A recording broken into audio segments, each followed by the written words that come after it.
What's up, Reefer Revolutionaries? It's 420 in California. This is Reefer Revolution Live. But I think in terms of marijuana, and legalization, I think that should be a state issue, state by state. I think it's up to the states, yeah. I'm a states person. I think it should be up to the states, absolutely. You know, I know people that are very, very sick, and for whatever reason, the marijuana really helps them. Good people don't smoke marijuana. Well, for whatever reason, the good people at Cannabis Culture are the compassionate canary in the corporate cannabis coal mine. As Prohibition 2.0 kicks into full gear, Vancouver literally shutting down cannabis culture in legal Canada. But in a nice way, eh? HR 420 is in his house as the biggest and best cannabis caucus moves to take marijuana off the CSA under the DEA and puts it under the control of the FDA, the Treasury Department, and the new Alcohol, Tobacco, Marijuana Tax and Trade Bureau. Time's up. Free the plant, free the people. As the new reefer madness and Prohibition 2.0 gets ramped up in New York, gee, I wonder why, the cannabis media starts to get more serious about journalism. Good people don't smoke marijuana. Oh, except for the good people in this chat. Yeah. And everybody over at WeTV, the Cannabis Media Network. Mark and Craig, Pop Brothers at Law. We are here on the Queen Mary in Long Beach at the State of Cannabis with Cannabis Talk 101, doing lots of interviews, taking a break. We are out here on the smoking section, and as patients with physician recommendation in California, we can smoke here. And it reminds us there are only 5 places in California as a patient with a physician's recommendation that you cannot smoke. And those 5 places are a no smoking zone within 1,000 feet from a school or youth facility, in a motor vehicle that's operating, while operating a boat, and on a school bus. 5 places you cannot smoke in California with your physician's recommendation. Must be noted that if you don't have a physician's recommendation and you're 21 and over, you must smoke in a private place like your home or some private function. You cannot smoke in public if you are over 21 for adult use without a physician's recommendation. And that is your tip of the day. Mark and Craig, Pop Brothers at Law. Shut the fuck up Friday like the old days. What do you say when a cop first pull you over? Why'd you pull me over? And when they ask questions? I'm not discussing my day. And they keep asking questions? Am I being detained or am I free to go? And if detained, what do you say? I invoke the 5th. And then what do you do? I shut the fuck up. And that's the fucking tip of the day.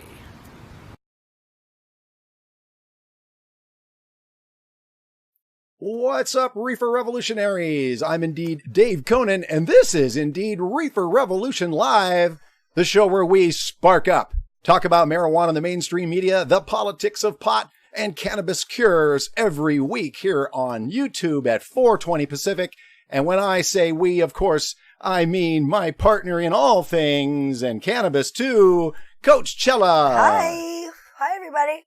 What's so nice up? to see everybody in the chat. Oh my! So vibrant. I love it. I love every Sunday now when we go So into great. that little musical green room and everybody starts jumping in the chat. Totally. It's lovely. It is lovely. Stabby McStabwood back for more this week. Welcome back, my friend, and we will catch your show next week. Embracing Organics. On Thursdays, hosted by Dirtman Dan. Welcome. We do, and Cool.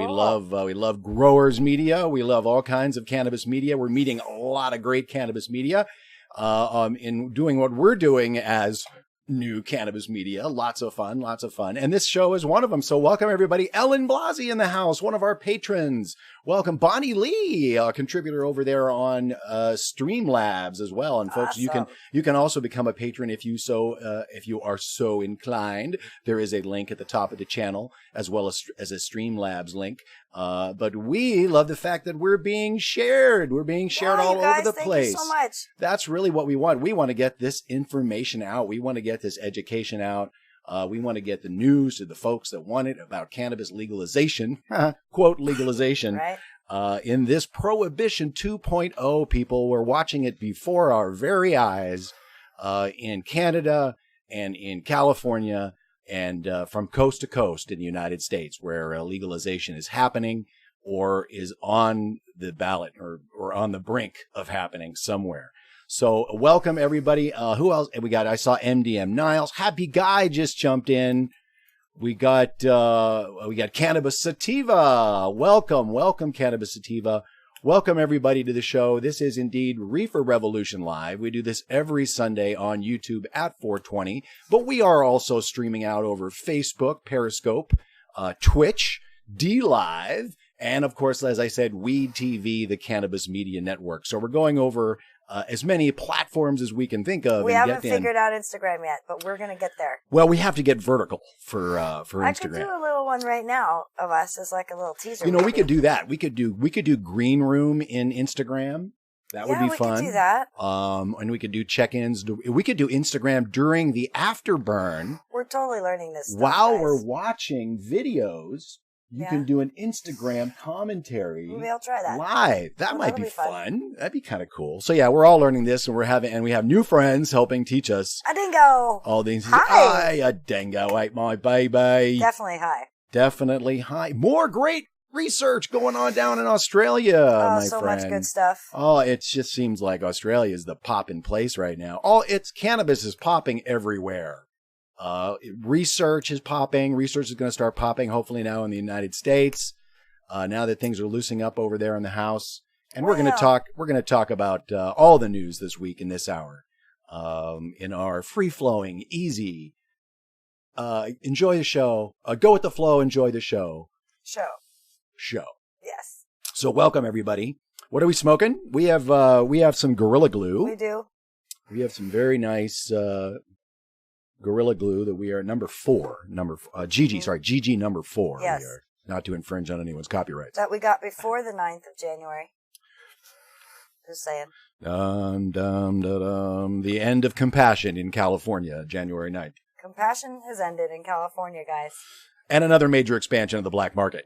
So this is important traditional for those market. of you who don't have legalization, Prohibition 2.0, in your community yet. Maybe you can do it better than the other places have, because, and also, Alexis and I were tweeting back and forth about this theme. Oh, really? Well, she was saying it out into the world, and it's really, we need to hold out for it to be what it needs to be. 'Cause the way we did it in California and what's happening in Canada, patients are getting screwed, and people who really need this medicine are having the hardest time getting the medicine now. Now that it's legal and there's complete access for anyone over the age of 21, that cuts out a whole bunch of population that needs cannabis. Yeah. And then you're going to pay the 35 or more % tax depending on what city you're in, and what state you're in, and how much they're going to. Basically, we're going to play a video in the afterburn from a cannabis, longtime cannabis fighter warrior up in Canada, Jody Emery. She was recently on a Canadian show talking about what's going on up in Vancouver. And what's going on, folks, we're going to start talking about the news right away, because there's a lot of news, and you can find a lot of news every week over on DC420LA.com, a Cannabis Chronicle. It's the newsletter I put out every Saturday. I tried to do it every day. It just didn't work out. And it just seems better on a Saturday. And it's a nice compendium. You can go through it the whole week and catch up on all your news that happened that week. And one, of course, the biggest story that I found this week was and I think it might be the biggest story with legalization in mind, is the cannabis culture forced by the city of Vancouver to close marijuana dispensaries. We often talk about how it is more illegal now that it's legal here in California, and it is being demonstrated in front of everyone up in Vancouver as these pharmacies, these plant pharmacies, essentially, are being shut down by the local government for profit only, for sheer corporate cannabis. For-profit recreational reasons, so that they can sell their government weed, official sanctioned cannabis, to the 21 and over crowd, make their tax money, and cut out the patients in the wake of their for-profit venture, and the stock market cannabis. The cannabis stocks are all part of this whole fazool.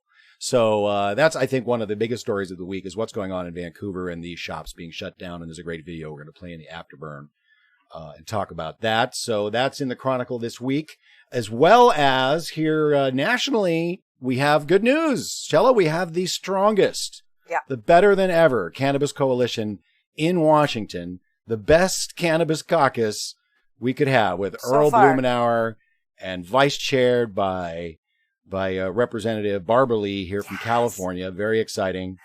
And of course we have... But I don't like alcohol and marijuana being equated. Well, what do you mean? You mean HR 420? I don't like it. The conveniently numbered HR 420? I hate to be that liberal. I hate to be that lefty that is just not happy. But I'm just not happy. I'm sorry I'm not happy, but I'm not happy. The left is never happy. Whatever, I'm not happy. We have more work to do. It's never done, right? Never done. It's never done. It certainly isn't. Well, what's being done on this level, so we have our very strong cannabis caucus, despite the departure of Rohrabacher. Our caucus is stronger than ever. And Representative Earl Blumenauer introduced HR 420, which you would think on the surface is a pretty good plan, considering it removes cannabis from the CSA, Controlled Substances Act, and the purview of the Drug Enforcement Administration. So that would seem good on its surface. But if you dig a little deeper, and High Times did dig a little deeper. Thank you, High Times. Which is awesome. Which is part of our theme this week is that and also in the Chronicle, you see a lot of the cannabis media. Oh, I've got my readers on. My Chuck Schumer glasses on, or my Anderson Cooper glasses on, depending on the angle.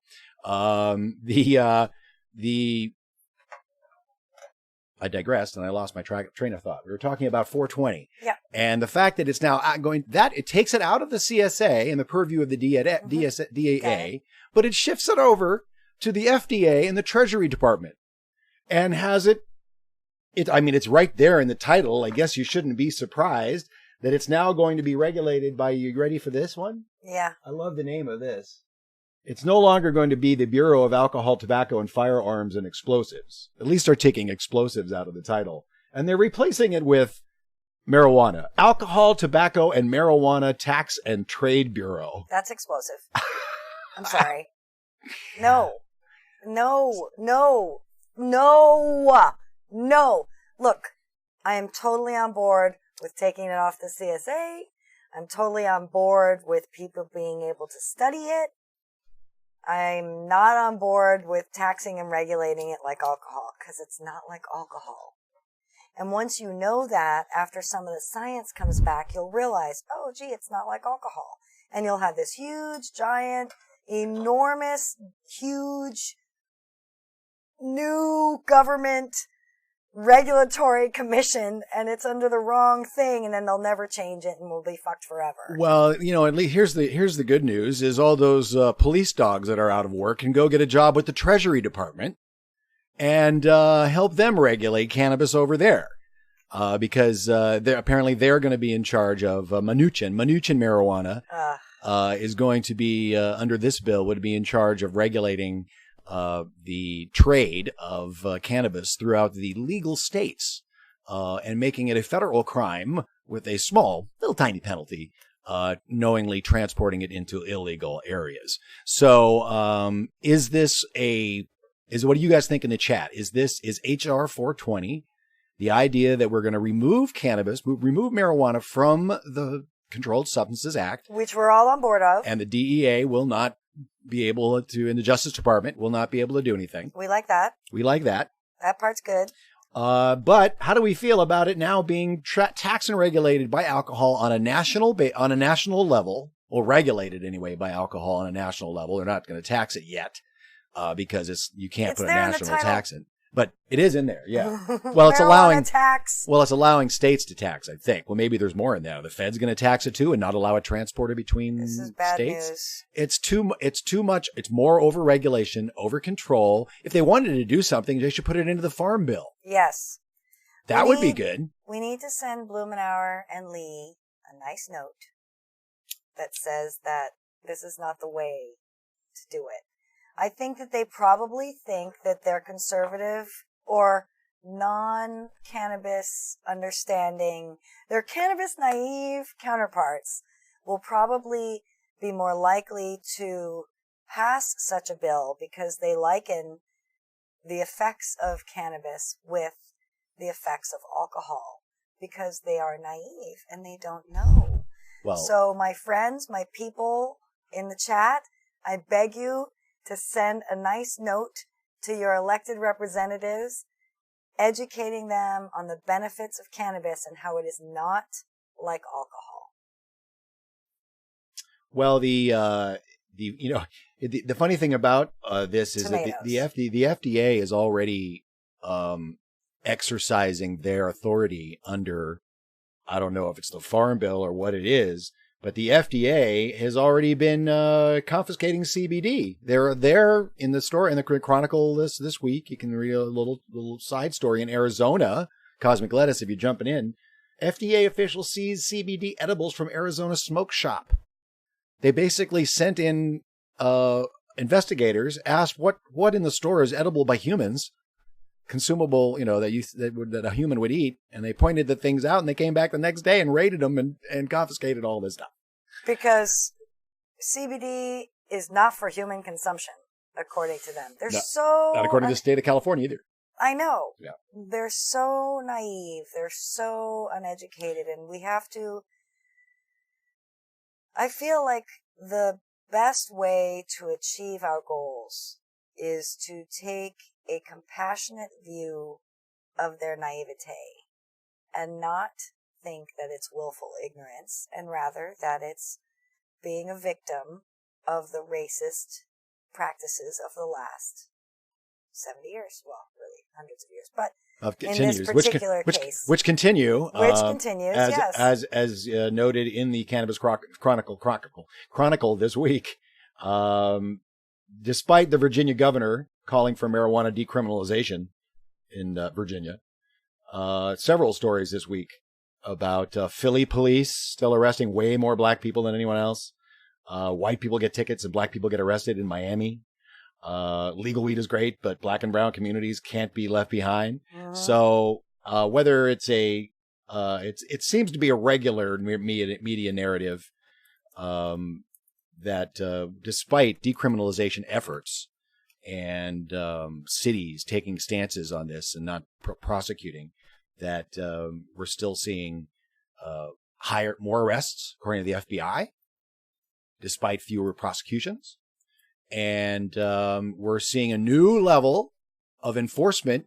You're seeing it up in Canada right now, and you saw it in Los Angeles. You're seeing it in Los Angeles. You're seeing it in California, where you're seeing a new level of enforcement that is, some would say, helping to drive some of the criminal element that's unwanted in the space out, and successfully so, from what I heard today. In some instances. But also driving out the small farmer, the small mom and pop.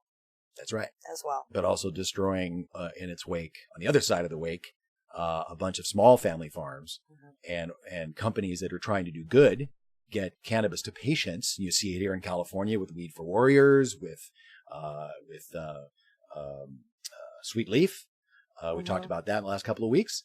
And you see it now up with Cannabis Culture, whose lawsuit was arguing that they are needed to get medicine to patients that is a quality that's available as the drought continues. The cannabis of the legal weed drought up in Canada continues. There's no drought of weed in Canada. It's BC, right. Especially in BC.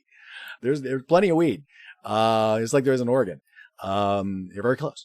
And Washington. So there's lots of weed. It just you can't. They're not the government and the corporate interests are basically creating monopoly, and you'll see it in the interview with Jody Emery in the Afterburn.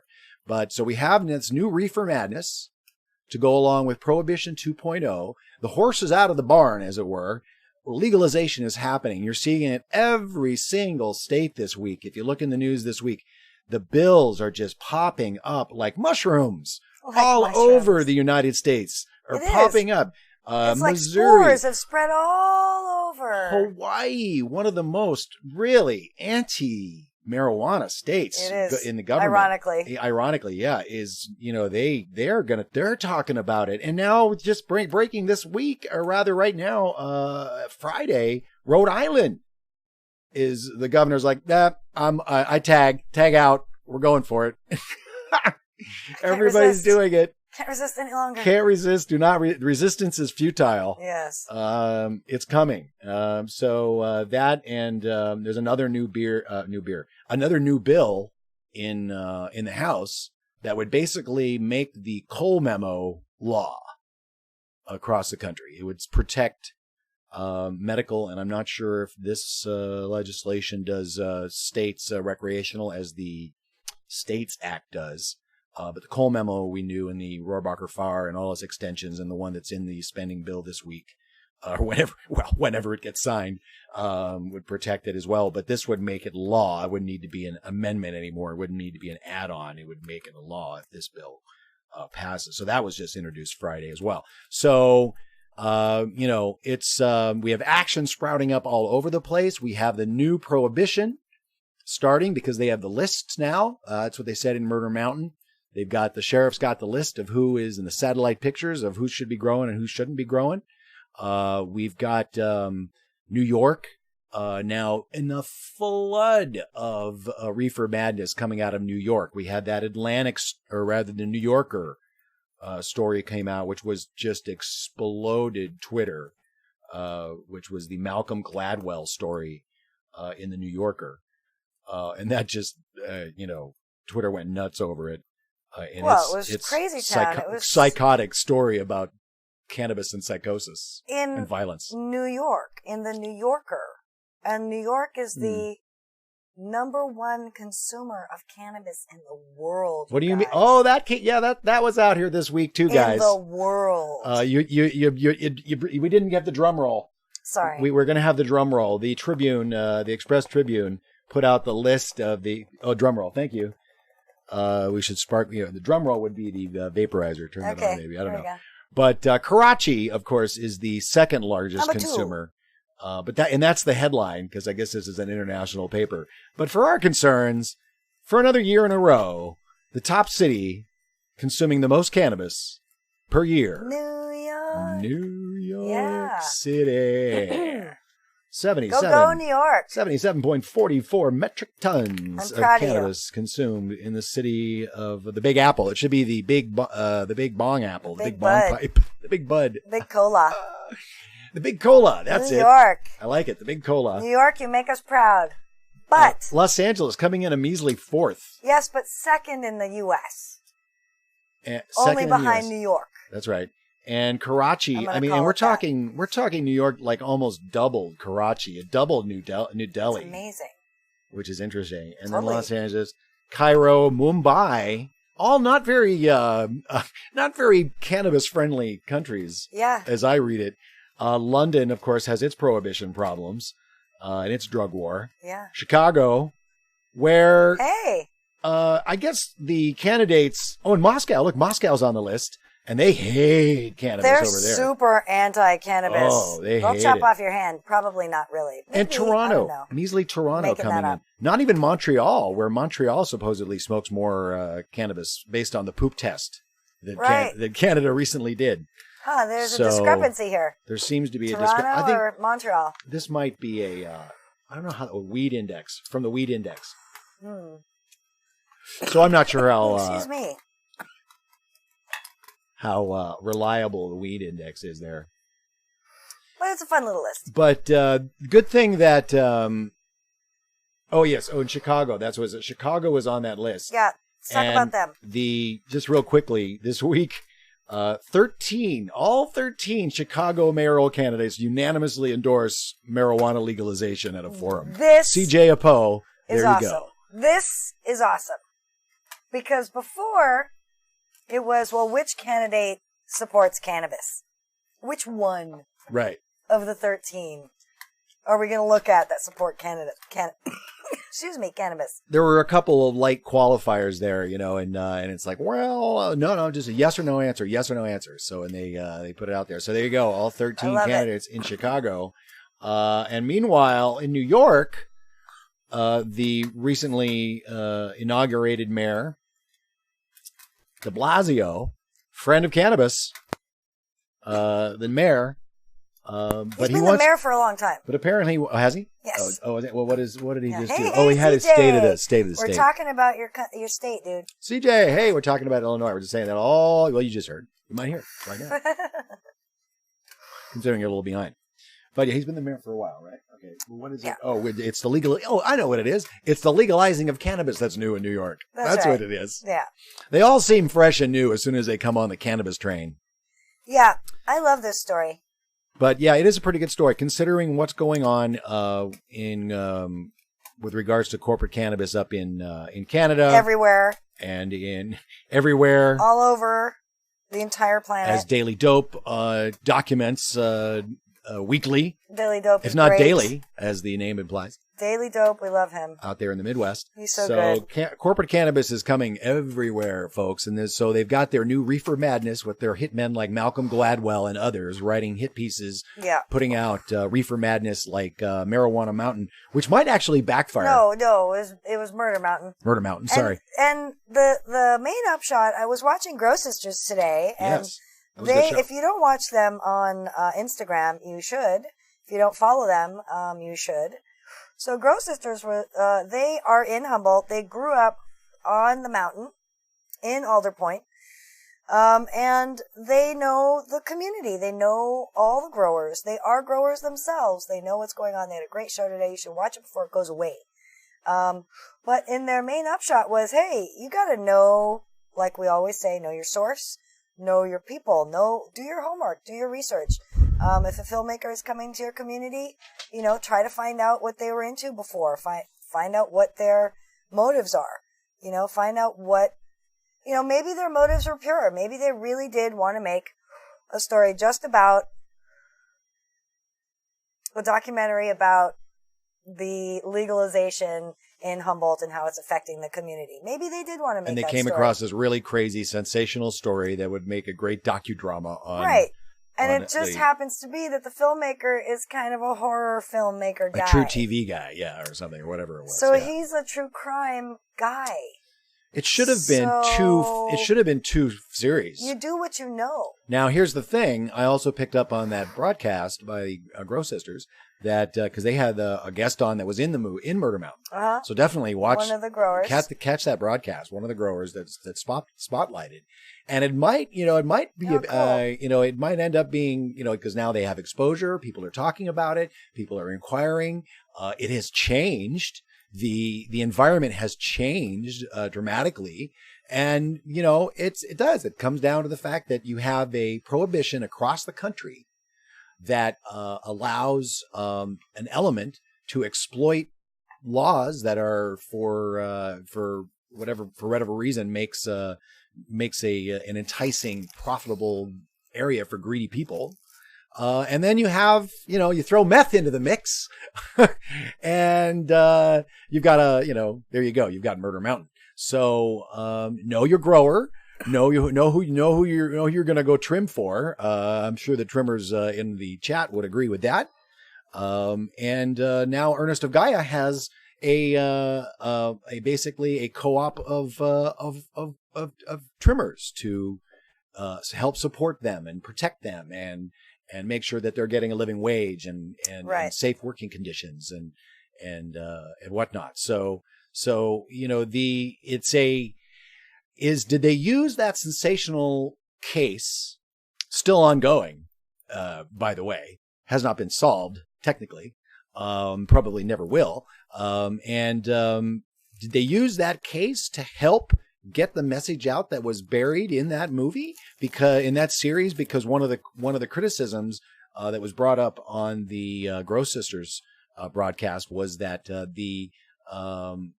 that one of the criticisms of the series was that the story about legalization and its effect on farmers kind of took away from the really cool murder story that they were enjoying. So did it help get the message out? Was it buried in there? Did the message that, they wanted to get out with their intention of being filmed up there, did that end up getting out? Are more people now going to see it because of it was sensationalized and some of these stories are now going to go out? Yeah. Well, one of the sisters was saying, all publicity is good publicity. Right. Because it makes people talk about it. It makes us all talk about it. We're engaging about it. We're saying, hey, it's not really like that. Or, or this is my experience and that's their experience. And as with all bad media, as opposed to censoring, what you do is you get more good media That's right. and good information out. You don't cut off necessarily the voice. You just add more sane voices and more stories that you should be told as opposed to what's being told for profit, because obviously the reasoning and the motive is there. They want people to see it. They want people, they want to. But there's Netflix so many great stories of light and goodness and medicine and healing, right, in that community exactly. that need to be told. Exactly. So we're hoping that more YouTube channels will pop up and more Instagram TV shows will pop up.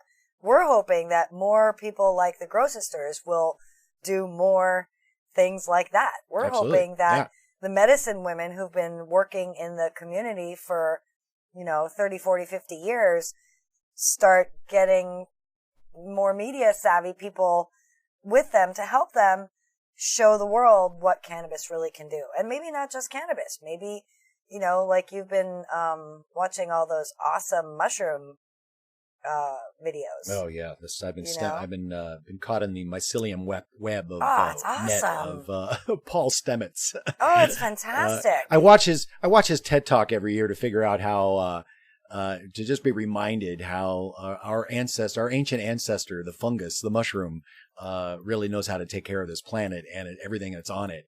And we should go back to listening to what they said, and we could maybe change what's going on this planet. But and in ourselves. I mean, that's the good thing. I mean, look at what's going on with psilocybin. Denver is looking at decriminalizing psilocybin. I think Oregon is trying to pass it. The FDA put it on the breakthrough therapy list. So even the FDA knows there's something there. Yeah. And the studies and everything that's going on at MAPS, and hopefully what more studies will be done with MDMA and other things that people are actually seeing real results, and cannabis, where results are happening for all kinds of things, like for schizophrenia, with CBD, well, I think that for PTSD. I think that stuff that helps the brain is on the Schedule 1 of drugs. Right. We were talking about that Great earlier theory. this week, right? Mm-hmm. That maybe the reason why we're having an increase in dementias is that we've deprived ourselves of the things that nourish our endocannabinoid system for so long. Or support them. Yeah. Support the endocannabinoid system. Yeah. Such as mushrooms and cannabis. Yeah. All these plant materials that they're just like, it's like basically the church, back in the day says, well, you can't put those mushrooms in the beer anymore. We're going to make that illegal because they need to come to us to see God, not in not in the beer. Not in the mushroom. Not in nature. But mushrooms have been a big part. It's really, so we're not going to get into mushrooms, but it's an amazing. We digressed a little bit. We digressed a little bit because, but it was good. Lion's mane and turkey tail. Yeah, look those up. Look those up. But we were talking about the mayor of New York. Yes. I love that story in High Times. Well, Let's have a look at that. he's gonna supposedly he's gonna try to keep corporate cannabis out of New York City. How he's gonna do that, because MedMen's already there. Of course, MedMen's having its own legal issues right now, and we've heard, sort of through the grapevine that they've got problems. But I'm not crying for MedMen, but the New York City mayor intends to prevent cannabis corporatization if legalization succeeds. So why is that story make you so encouraged? Oh, it's just so hopeful and lovely and warm and fuzzy, because most politicians are only too happy to have corporate cannabis take over the space, like Kamala Harris was. She's like, oh yeah, these two people should do it, and that should be it, and that should be cannabis for California. Yes, please. That's right. good. Well, she's on board ending prohibition now, isn't she? Yeah, but did she say that in her new book? But still, I don't know. But I know that she's a super corporatist, and those people are not on board. They don't understand cannabis. And she may not even be running for president. Who knows? Whatever. I don't care. That's But I'll tell another show. But you know who is running? Normal's top gun. Oh? Right? Tulsi Gabbard. Oh, yes. Uh-huh. Isn't Tulsi Gabbard Normal's Gabbard? like number one They do like cannabis her. Is in the, Yeah, she's got an A+ rating. Yeah. With Normal. It's true. And Tulsi Gabbard is running for president. That's exciting. And she is the like co-sponsor of the Ending Marijuana Prohibition Act. Is that it? No. Yeah. Yes. Wait, I had it up. Yeah, you had it up. I don't remember the exact title, but it was also to remove cannabis from the CSA. Canacrat is mentioning that they've been microdosing psilocybin for a week now, 0.5-ish gram every fourth day. I've never done shrooms to this point. I've not tripped, maybe anecdotal, but I have felt uplifted since starting. Not high. Yeah, I can concur with that. Just happier. That makes sense. I know someone else who also has microdosed every several days and also is elevated. I've heard that as well. Yeah. So I think, I don't know, Canacrat might have heard that here. I don't know. Yeah. Gary Bergen wishes that Indiana would legalize it for medical users that need this. Yes, Gary Bergen, you should write and call your all of your elected officials. Every single one. There's action in Indiana, mostly a lot of it towards hemp. Yeah. But there's action towards medical cannabis in India. There's action in almost every state. Yep. Except maybe Alabama.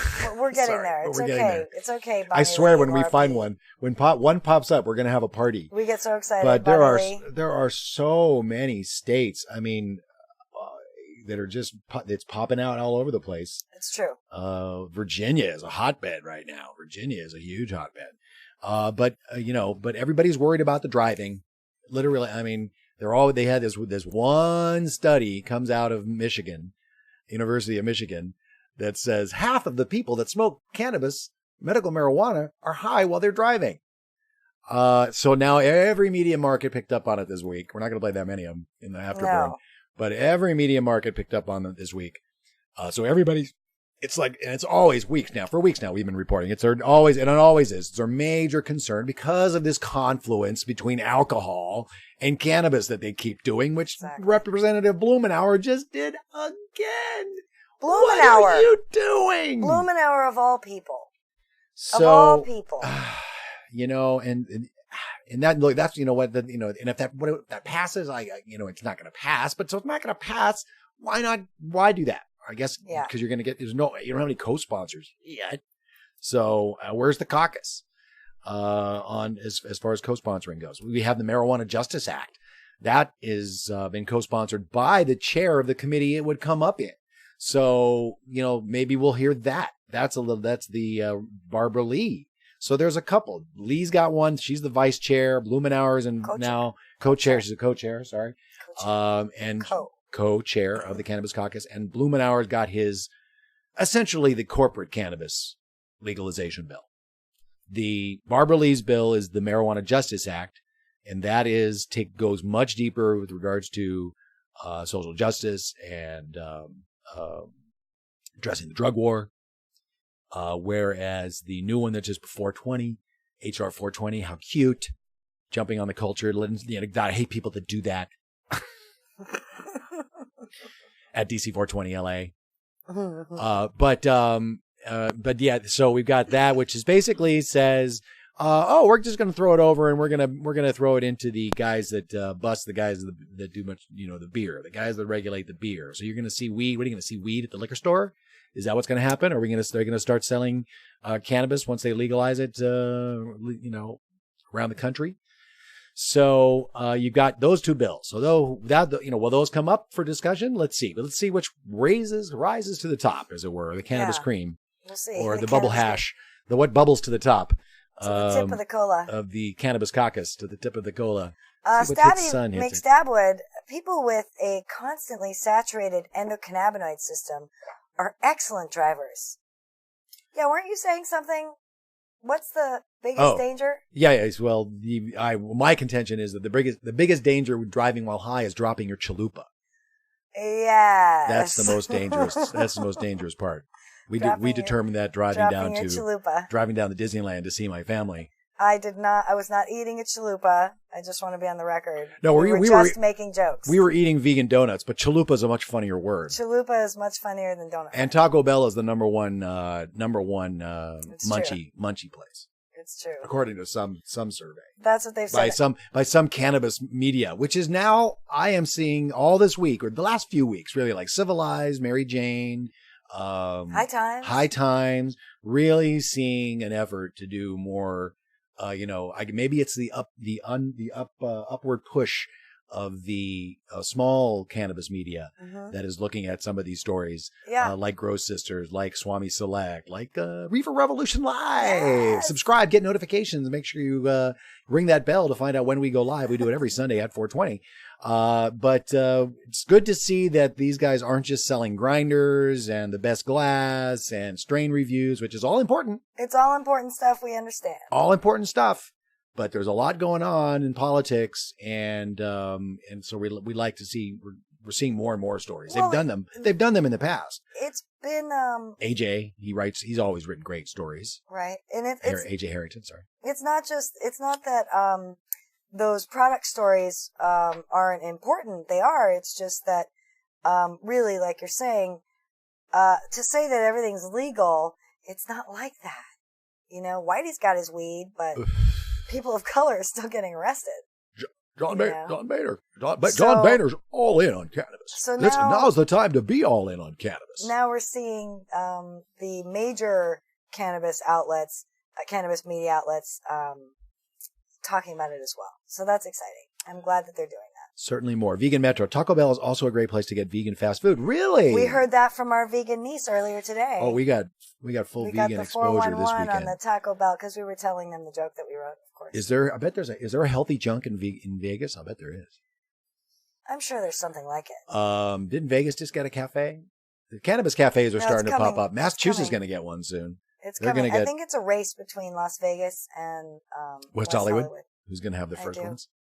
More people jumping in. B, good. It's B. Good evening, everyone. B. Hello, Hi, B. Any relation to V or Q? I really love how all the politicians are also starting to jump on it. Oh, well, yes. They're all out of 13 of those guys, all people running in Chicago. Yeah. The Surgeon General saying, we need to be able to study this. Oh, yeah. Can't really study this, and maybe we should. We should study this stuff, and it's not really easy to do. Hard to study. Tough. Yeah, we've been telling you that for a while. And then another, what was it, Civilized or High Times saying that, there are records, federal agencies are saying that it's hard to study. Yes, It's hard to study because it's still on the Controlled Substances Act, because it's still on the Schedule 1. Everybody who doesn't know, everyone who's cannabis naive, kind of curious, doesn't realize that cannabis is still impossible to study. It's still on the Schedule 1 of drugs. It's just like heroin, according to the law. And that's crazy town. It needs to change. And you and me and we are all going to change that. So we all need to write our Congress members and all of our elected officials. Some of you who follow me on Instagram may have seen my post. I wrote, I think it was 5 postcards this week, to our elected officials, asking them to please be our champion for cannabis normalization and getting it off the Controlled Substances Act.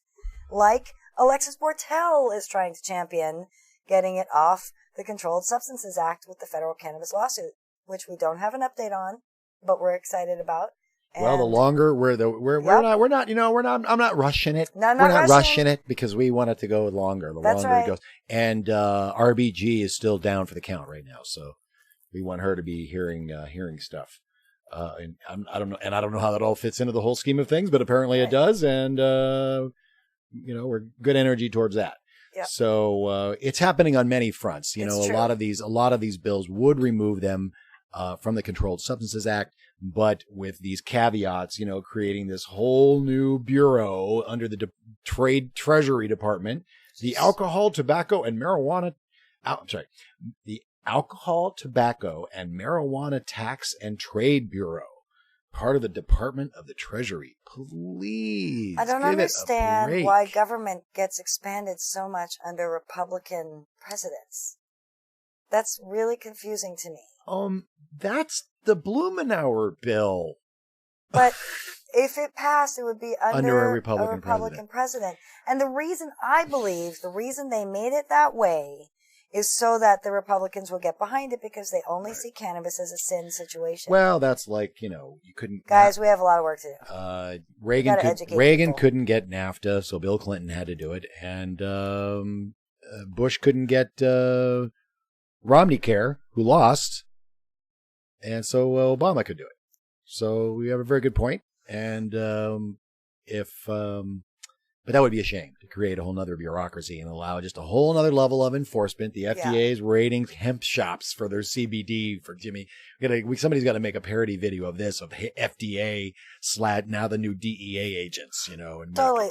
I completely forgot about this bag, you guys. FDA Sorry. 911. Oh my God, we have a full bag over there. 2 joints and a bag. Here, take that. It's Reefer Revolution live problems here in That's right. California.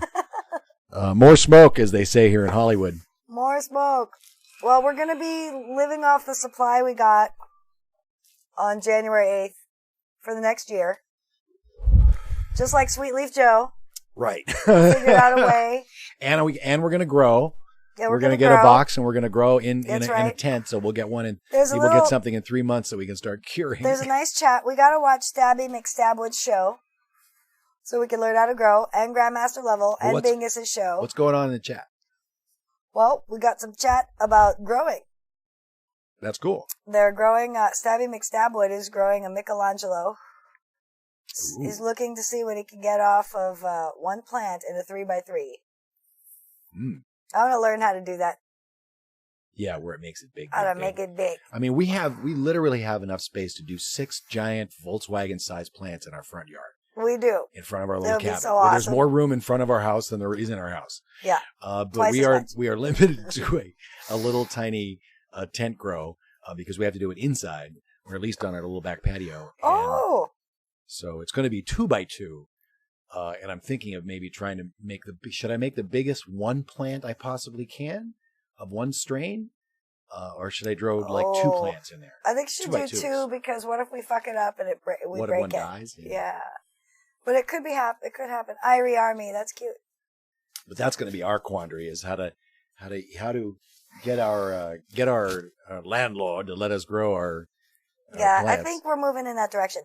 Oh, CJ, cool. I would love to know more about your experience at the Errol Cup in Tempe, Arizona. Oh, very cool. Arizona is a little hinky. We saw CJ and Holy Cannabis Oil. Welcome. I That's just right. saw you jumping in there. Hello, Timothy. Saw them up at Emerald Cup. It was great to meet our viewers and contributors into the chat. CJ, you're back in Arizona. Did you make it through LA? You were going to make it through LA at some point. I don't know. Did you hit me up? Did I miss you? Sorry. We just went down to Anaheim. We did. And avoided Disneyland, which was nice. But we did get to see our family, so that was cool. And our new baby. We have a new baby. There's also another one, Dude Grows Show, that 3-Man is telling us. Fantastic. We're going to need all the help we can get. Yeah, we do. And we're probably going to do LED just because of the power concerns. And the situation with, right, the renting deal. But we are looking for some good genetics, some good seeds of something to do. Maybe something that won the Emerald Cup, maybe. I don't know. Maybe we should try that. Well, we have access. We live in California. Yeah, we live in California. We can get beans real easy right here. So that'll be fun to watch. The newbie growers, Reefer Revolution Live, long-time consumer, first-time growers. Long-time recreational users. Right. That I said users. that we became medical marijuana savvy patients when that became a thing in the 90s here. For I'll say it now, purely recreational reasons. What we thought was purely recreational reason. Which was silly because we had plenty of guys. We wanted to be able to walk into a shop and buy the kind. Yeah. Anytime. And, talk to our guys too. We had lots of collectives in our life. But the novelty of being able to walk into a shop is really cool. So we became medical patients. And it was only after my mother got sick in 2010 that we started realizing cannabis is medicine. I never had anything, thank God, that was so awful medically. Like, I mean, I had headaches, yes. I had terrible, really debilitating, awful headaches. And I had terrible stomach problems. But I didn't consider them to be so bad like dementia. You know, I mean, dementia. Fuck. Dementia is bad. Well, here's the thing. It's a vitamin. It's a vitamin, you guys. It's a wellness herb. Cannabis is a vitamin. So is psilocybin. So is psilocybin. Like Alexis said, that the representative, Terry, I think it was, said that it's a medicinal agricultural product. I call that a vitamin. It should be a vitamin. It's a vitamin. It's a vitamin. You want to make another part of make it another part of the agricultural department. Make it the Department of Agriculture, Medicinal Plant Division. Yeah. I think that this whole thing could spark a medicinal plant revolution. Ooh. That's way too long. Reefer sounds much easier to say. But for realsies, medicinal plant revolution. Bonnie Lee's got me all laughing. Bonnie Lee goes, "Stop! You're funny when you're trying to be serious. You're so funny." Especially the more I work on this bag of Gorilla Glue. Oh gosh, you guys. Well, you all know. Some of you know. There's a lot of new people. But the reason we do the show is to show cannabis naive people that you can sit around and smoke a bunch of joints and talk about the news and still be able to type about as well as you were able to type before. Listen, we can't go to bars. No. Because you can't smoke cannabis. No, there are no bars yet. Poison there. And we don't drink. No. So, which we it never ended well anyway. You know, never, alcohol? You're either, and at a bar, first of all, you got to get your car home. And it's not just dropping your chalupa is a problem when you're driving home drunk. Right. No. Crashing the car is different than dropping your chalupa. Yeah. So, unfortunately this study out of University of, did they ask how many people go driving on their Oxycontin? They should have paired that up. And do you drive on Dayquil? Do you drive on Sudafed? How often do you drive on Sudafed? How often do you drive on Oxycontin? When you are given drugs that that could impair your skills, your motor skills, there's a little sticker on the bottle that says, "Do not operate heavy machinery or a motor vehicle until you know how this is going to affect you." What do you mean? What? It actually tells adults to use their own judgment as to whether or not they are too intoxicated from the medication as to get behind the wheel of a motor vehicle? What? You sound so reasonable, Dave. Well, that's on the label of Oxycontin. Oh, yeah. Isn't it? Yes. Yeah. Loads of drivers are driving with Oxycontin. All kinds of bad news. Loads. But, I would venture, almost all of them. Yeah. Loads and loads. So we're moving on to the next story. What's the next story? No, we're wrapping it up for the first hour. We are? Yes. Are we that close? We're really close. We have 7 minutes. We're close enough. We can wrap up the first hour short. It's fine. Well, then we can move into the news. Let's see what else is going on real quickly let's run through a couple of stories over here in the Chronicle. Okay. Just to wrap up. I just don't want you to go long. I hear you. Well, that's good. I actually, one of the things that we're like, what kind of a show do we do? What's our format? What do we do? Do we just talk for an hour? Yes, we're going to talk for an hour. Talk show. But I actually was contemplating putting the headlines, or at least the discussion on the headlines, at the end. I like it. So that sort of leads us right into what we're doing now in our last 7 minutes. And so nice eventually we'll get it down to a 4 minute and 20 second headline hash. Whatever. But until then, there's just so much news. Flow. But we've already talked about a lot of it. But, of course, the cannabis culture story we're going to get right into in the afterburn. The first story up is going to be Jody Emery speaking to Canada TV, CTV, about the situation, and pretty much sums it all up as to what's going down with Prohibition 2.0. Of course, we've got Jared Polis, our nation's first pot governor over there in Colorado. And He's also gay and Jewish. But no, he's our first nation's gay Jewish pot governor. Because there are a lot of them. All these other pot governors who are.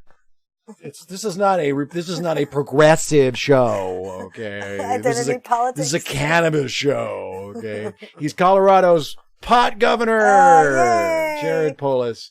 And he's all about the hemp too. He wants to get industrial hemp. He picked it up in his State of the Union speech. State of the State. Look, yes, he has been governor. First time up. It's the mayor that's been mayor. The 13 Chicago mayors, we saw that. Let's watch that. This was fun. Since we're going to move into the headlines and into the afterburn. Do you support legalizing recreational marijuana? Dorothy Brown, yes or no?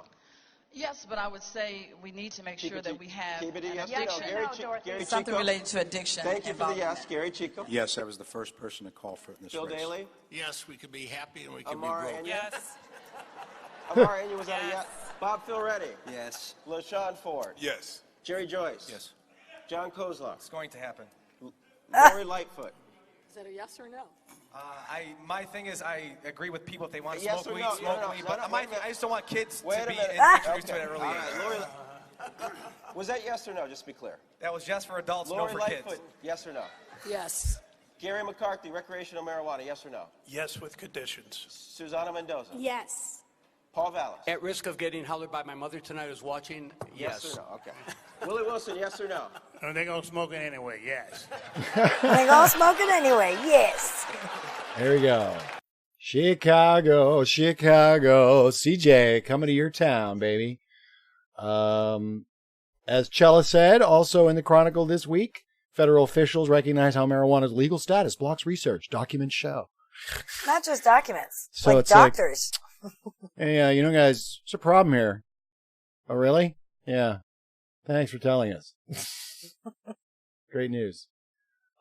Civilized, of course, they picked up on this Malcolm Gladwell story. That's in there. We talked about that a little bit. That piece is really... Oh, Jimmy Dore picked up on this week, too. Jimmy Dore did a great video on how Twitter erupted over Malcolm Gladwell's New Yorker piece to follow the New York Times piece last week, all calling out about the psychotic problems and violence that legalization of marijuana is going to cause if we're not careful. So the best one down here was this one by a guy by the name of Lobster Boy. Number one national bestseller, Reefer Madness 2, Weed Will Fucking Kill You, by the author of The Tipping Point.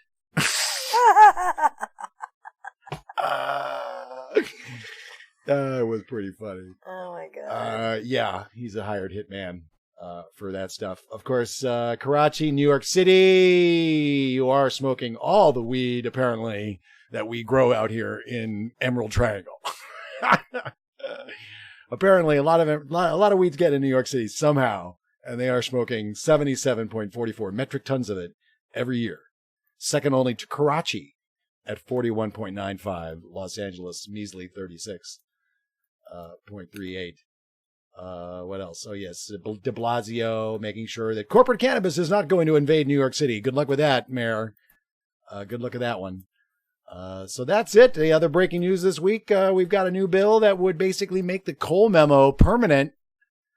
And we'll see how far that goes. But the Cole Memo, of course, protecting states that have illegal cannabis. We'll see if it also, or illegal medical cannabis. We'll see if it works with recreational. I'm sure it will, considering all the money that's going to be made.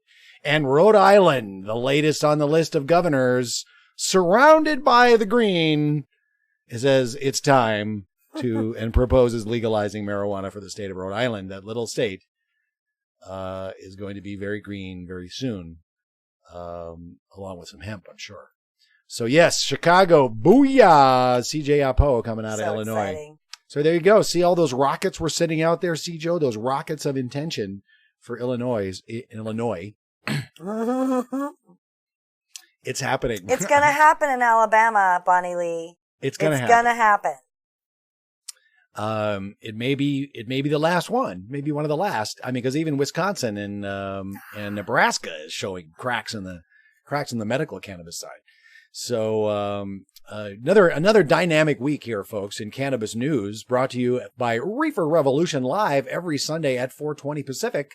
Make sure you subscribe, get notifications, ring that bell, and do what you do on whatever platform you might be watching on. We're broadcasting on YouTube, Facebook, Periscope, Twitch, DLive, and WeTV, the Cannabis Media Network. So do whatever you do. Of course, engaging on YouTube chat. The chat has been lively and active. RBU jumping in. Believers in there. Bonnie Lee, of course. Jingo ate my baby. We got all of the South representative Super South in all of the hemispheres. So welcome everybody. Vegan Metro, MDM Nels, Veg Scrom Bloom. Haven't said hello to you this evening. Canocrats in there. Stabby McStabwood, 3-man. Welcome, Stabwood. 3-man.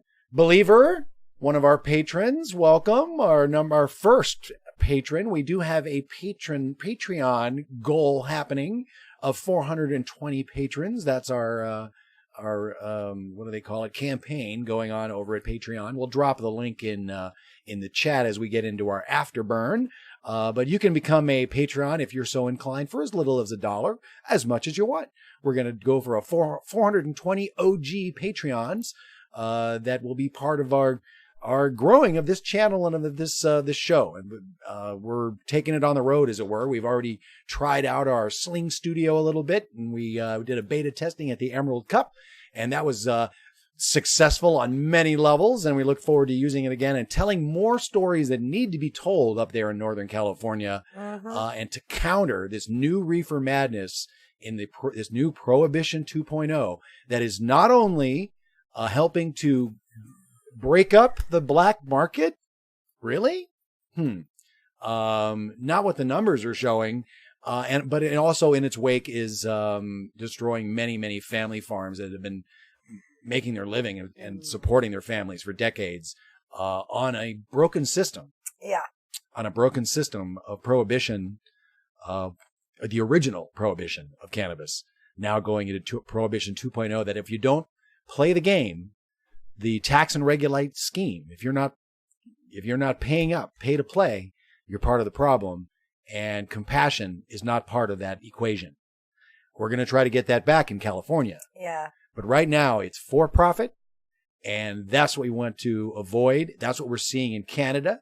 We're seeing now what's happening. We knew it was going to coming. It was being challenged, and now it's happening. And one of the first, we're going to get into the afterburn. Thanks, everybody, for watching. This is Reefer Revolution live every Sunday at 4:20 Pacific. Subscribe, get notifications. 1 hour. Right? On the money. You went over. Did I? It's fine. How far? Whatever. Let's move on. It's close. It's close. Okay, we're now in the afterburn, everybody. Go over. What's that? You knew I'd go over. Well, I am on the mix. The Blue Dream mix. It's all good. It's all good, babe. Ease and flow. Ease and flow. All right. Well, welcome everybody. It's easy to cut out the over. So Chela says, the non-editor says. Hey, you're the one I'm just that went making over, my work. not me. I'm making my work harder, is what you're saying. That's all I'm saying. Thanks for looking out for me, man. I'm trying, baby. I appreciate it. I'm trying. All right, it's like now pulling teeth. I'm trying. All right, well, we're going to get to take a little breather here so we can get some snacks here as we begin our afterburn of news all around the world and the country. And we're going to start in Canada, folks, because really the biggest story of the week that I think is for this week is the cannabis culture story and the shutting down of 3 of their stores in Vancouver under the very nice threat of the authorities up there. They did it in a very nice way, but it'd say, sorry, you got to shut down. They're being super nice about it. They're being super nice about it. And Jody Emery is, I guess cutting them off at the pass and not allowing, doesn't want to see raids and things happening. So Let's get into this. This is from CTV, and this is Jody Emery, and it's a lengthy interview, but I'm going to play the whole thing. Yeah, it's good. It's a good interview. It's really guys. good. It touches so many of the issues that we are going to be crossing in legalization here in California that's happening, and as it happens across the United States. So let's take a listen to this interview, and thanks for watching, everybody. See you on the other side.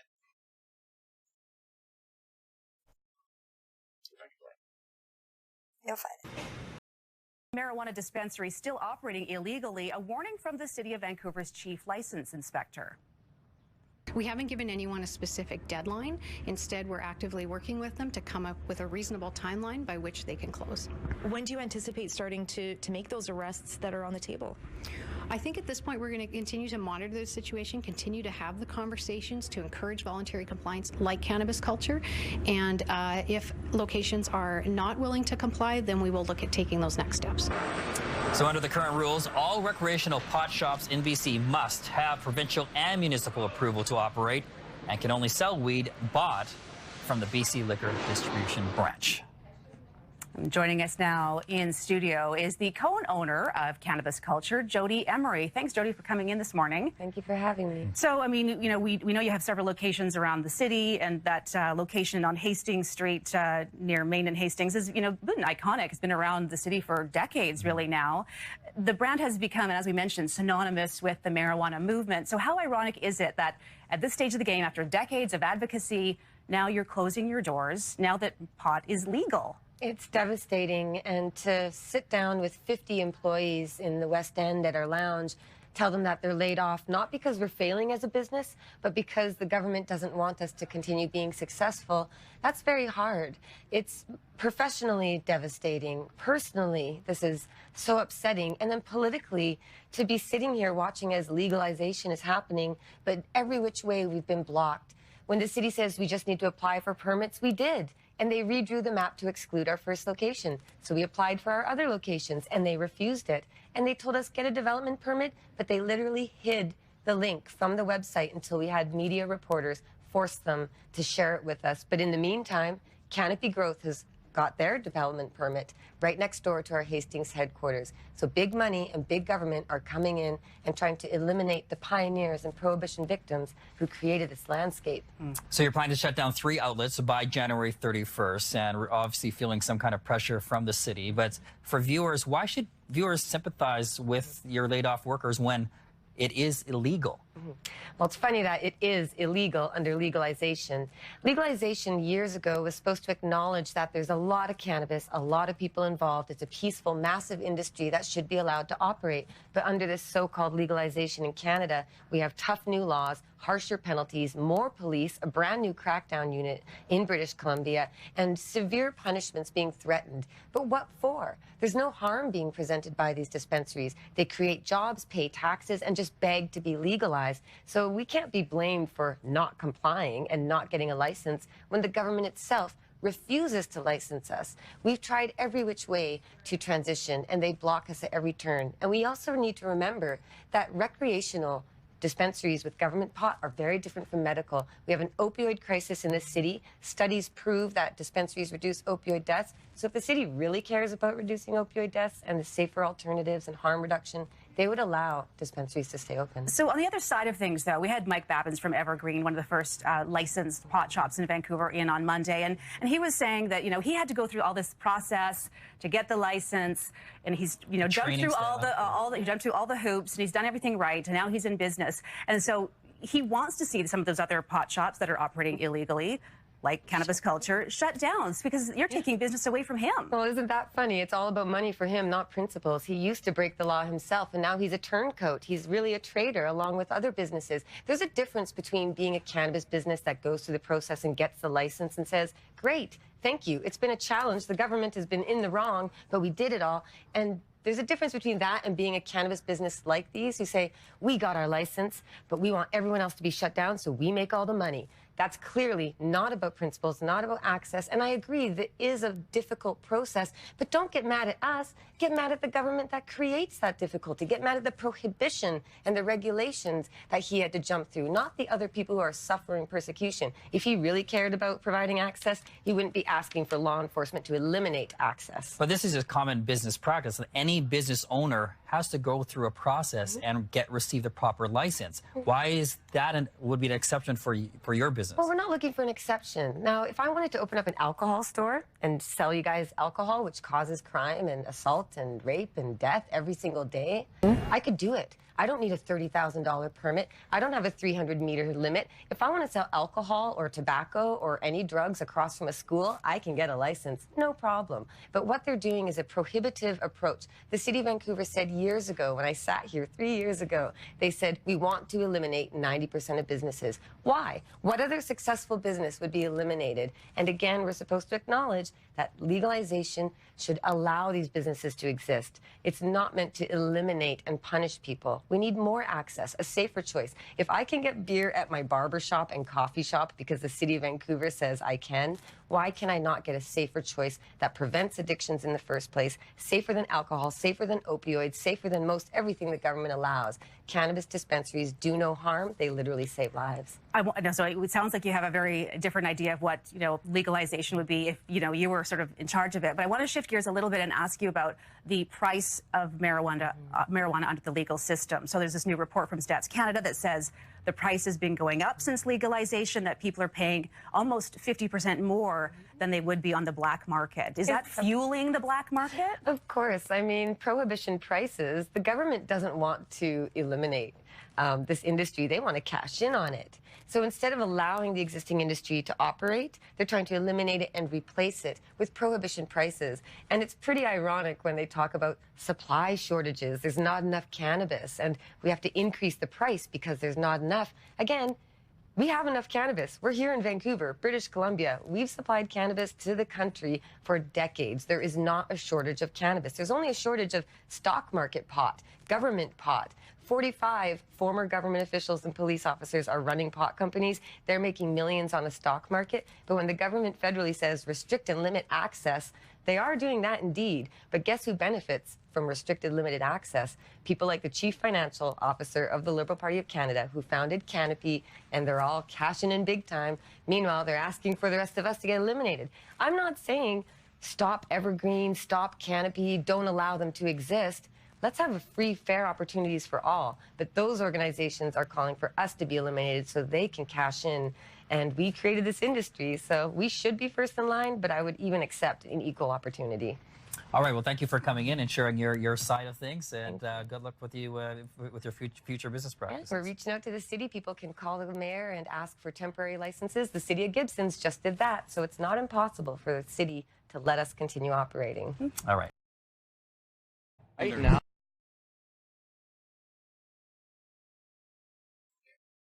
So that girl does know her shit. That's true. That woman and she is awesome. has been in it for a long time. Her dad was in it too. Been in it for a long time. Generations. Jody Emery is that activist name, cannabis activist and civil liberties advocate. And they are literally on the front lines, leading edge of Prohibition 2.0 and the corporate cannabis takeover. The corporate government conspiracy, I'm going to call it a conspiracy, to control the sale, the tax, and regulation of cannabis in Canada. JodyEmery.ca is her website. And Twitter and Instagram at Jody Emery. But she pretty much nailed it on every level as to what's going on. She's always on point. Summed it up very well in 7 minutes. Cannabis sativa, the message discipline of the Emerys is off the charts. Always on point. Yep. We all agree. Geez, pretty good for stoners. Not bad for people who just get high all the time. That's right. Like in our hot box here. Yeah. The hippie enclave of Mount Washington. Yeah, I was telling Dave that in his shot you can really see the heavy smoke layer above him. It's pretty funny. More smoke. More smoke. As the DP says, more smoke. Oh, look, a ring. Cool. So yeah, guys, we can all help in this effort by writing to our Congress members, all of our elected officials, our city council members. Go to your neighborhood council meetings. Now look at the, yes. Wear green and look upstanding. We're going in Sacramento. We're going in February. Look upstanding. Try to get them to, soften to you so that they will hear what you have to say after you've listened to their concerns. I'm going to get my hair cut, so I'm not going to have this crazy hair. What's wrong with your hair? I love your hair looks great. You need it shorter though. Yes. Yeah. Great. What do you think? No one's commented on Chela's hair in the chat. Crazy. So. Don't ask them to comment on my hair. CTV, Cannabis TV. Yes, no, I think it's Canadian TV. We're CTV. No, that's CCTV. Yeah. We're trying. That's why we're trying to cut our show down so we can get on CCTV. But those 6-minute segments just ain't happened yet. Yes, that was really a breath to see that level of activism and knowledge and answers to questions, that many people they're not even being asked really in our media. We basically pick up the same stories every week about, there's a dispensary opening here. This family is thankful that medical cannabis is going to get passed in this state. Oh, recreational cannabis is bound to come to the Big Apple. That's the extent of it. Occasionally you get a little deeper story, looking into the challenges of some of these families. And those are the ones that are, I think, most effective. That it's as soon as someone is touched, by something that cannabis can affect or help, and it's for a child or an older person, I think is very powerful. And those stories do get told throughout the markets, but they are surrounded by a plethora of fear and other tactics to get people to question what liberty and freedom means with this plant that has still, to this day, never killed anybody. We have a sticky situation. We have it's not some just the colas. octogenarians. No, they're almost 90, so more than that. But anyway, so we have some octogenarians that we wish to introduce to CBD. And even CBD, they are afraid to try. And these are smart people. So, I'm going to try to offer them some articles about CBD and turn them on to Project CBD website, and hopefully they'll explore there a little bit. I'll mail them something in the mail, because if it's in their hands, maybe they'll read it because I went out of the way to do that. But man, I sure want them on CBD, because he can be a little obsessive. And she gets driven crazy by it. So everybody would be happy. Yeah. Everybody would be happy. So I would love to know if anybody there has had success with and convincing some older cannabis naive people to try cannabis, and how you achieved that success. Well, it's like we met Fraser from Tennessee, right? We did, Fraser, but Fraser's been ahead for a long time. But he says everybody's got CBD in their pocket. Right. CBD, that's the gateway. So everybody's got a little CBD. You're good at pressing the door. You're good, baby. I'm going to do a whole set of my my impressions. You got that shit straight, Dave. Thank you, Bonnie Lee. Appreciate it. My rant, my reefer rant, as it were. But so yeah, it's this is what's going on now. They've got, I like all of the cops are getting involved. All the ex-cops are getting involved with the corporate cannabis in Canada. Yes, in Canada, and not just the ex-cops. They've created a new enforcement arm. There's more rules. But the head of Cannabis Growth is the former head of the Labor Party. That's like saying Al Gore. Or that John Boehner is on the board of Acreage Holdings, which just also made a giant deal this week. And only Acreage Holdings could open a dispensary. And this dispensary that's been open and doing compassionate work for 25, 30 years is no longer allowed to be in business. Well, apparently Only John Boehner. Apparently they have still not gotten up to speed in Canada. We're going to play one more story out of Canada to just drive Jody Emery's point about prohibition prices, people. It's happening down here, too. The prices and the taxes are keeping everybody in the local market. The only people that are coming in, sales are down. The only people that are doing it are absolute newbies, visitors, naive, yes, the cannabis naive, or people that are so paranoid that, you know, that they just want to be able to do it. But even them, they aren't going into stores either because they don't want to be on a list either. So they're still calling their guy too. So the overtaxation, overregulation, and lo and behold, they for some reason they didn't think people were going to buy any cannabis in Canada. And they made it all happen, I guess, because Trudeau wanted it to happen, right? Essentially, it was a political move to get it happen immediately, right away. It was a promise. It was a campaign promise.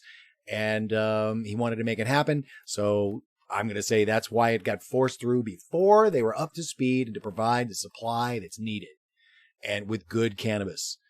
Because will they catch up? Maybe, but that's not what's going on right now. So let's check out City News and the supply problem. Right now, the store, it's picked over. It's the honest thing. It's the new year, but there's no turning over a new leaf for Canada's retail cannabis industry. In fact, in some cases, like here in Quebec, government retailers are struggling to get the supply they need to meet demand. Quebec's government-owned cannabis retailer, the SQDC, has been dealing with product shortages since it opened on legalization day in October. It has even had to close several days a week and only open stores Thursday to Sunday to allow stock to be replenished. But even after months, customers report supply remains low and selection limited. There's like 2-3 choices. So they don't have what you're looking for? Not really. No, they seem very, very low on stock, yes. Last time I was here, they only had big quantities, and if you don't want a big quantity like 3.5 grams, which was the minimum, it's not ideal. You don't want like a stockpile. That's a big quantity? Clearly, when the store was fully stocked, there was a lot of stuff in there. It's just clearly, I've come here after things have been picked over. Many also said because of, they were considering returning to the black market. It's a lot cheaper, and I'm guaranteed to get what I need. Yeah, I think so.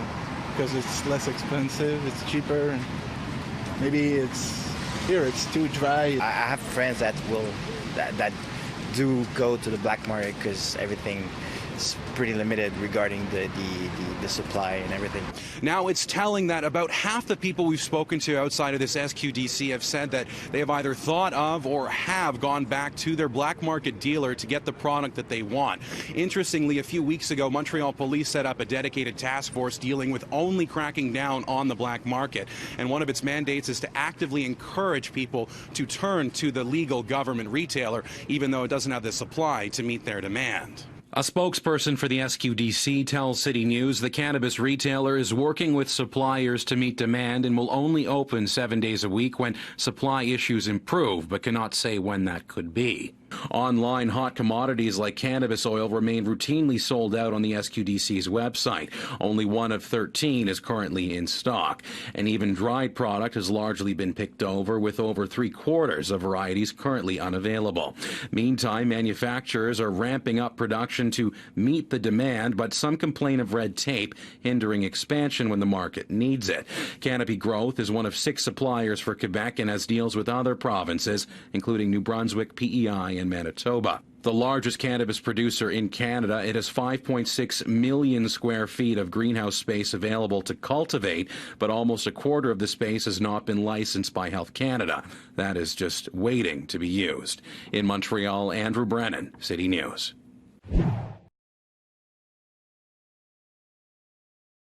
So I'm getting the impression that they rushed things a little bit up there for that launch date of October 17th.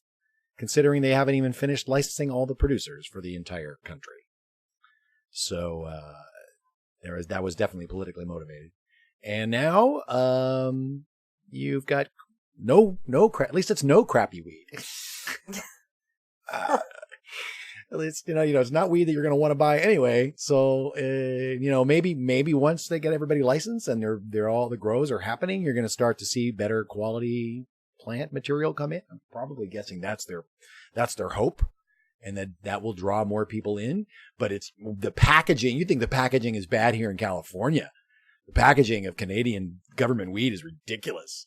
And I don't know.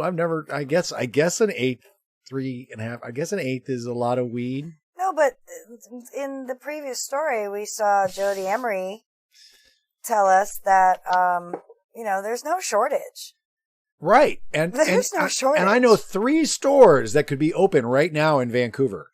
Yeah, no problem. With a temporary, license. Yeah. While things get worked out. Yeah. Just like Compassion could be reinstated tomorrow. That's right. With a stroke of a pen. Where the collectives could get another, what do you call a window of immunity? A tax holiday, maybe. Immunity, like they've been living under essentially for the first year. Give them another year of immunity until the report comes in on nonprofits in California. A report was due in California to say how nonprofit cannabis has worked under this collective system and what to do to make it better. But our Governor Rainbow not only vetoed Compassion. Moonbeam, not Rainbow. Not Moonbeam. Don't you denigrate rainbows. Well, I'm going to denigrate unicorns in a second here. I saw a meme today that said cannabis has finally what was it? Cannabis has finally killed as many people as unicorn gorings. Or something like that. I totally butchered it, but it was funny.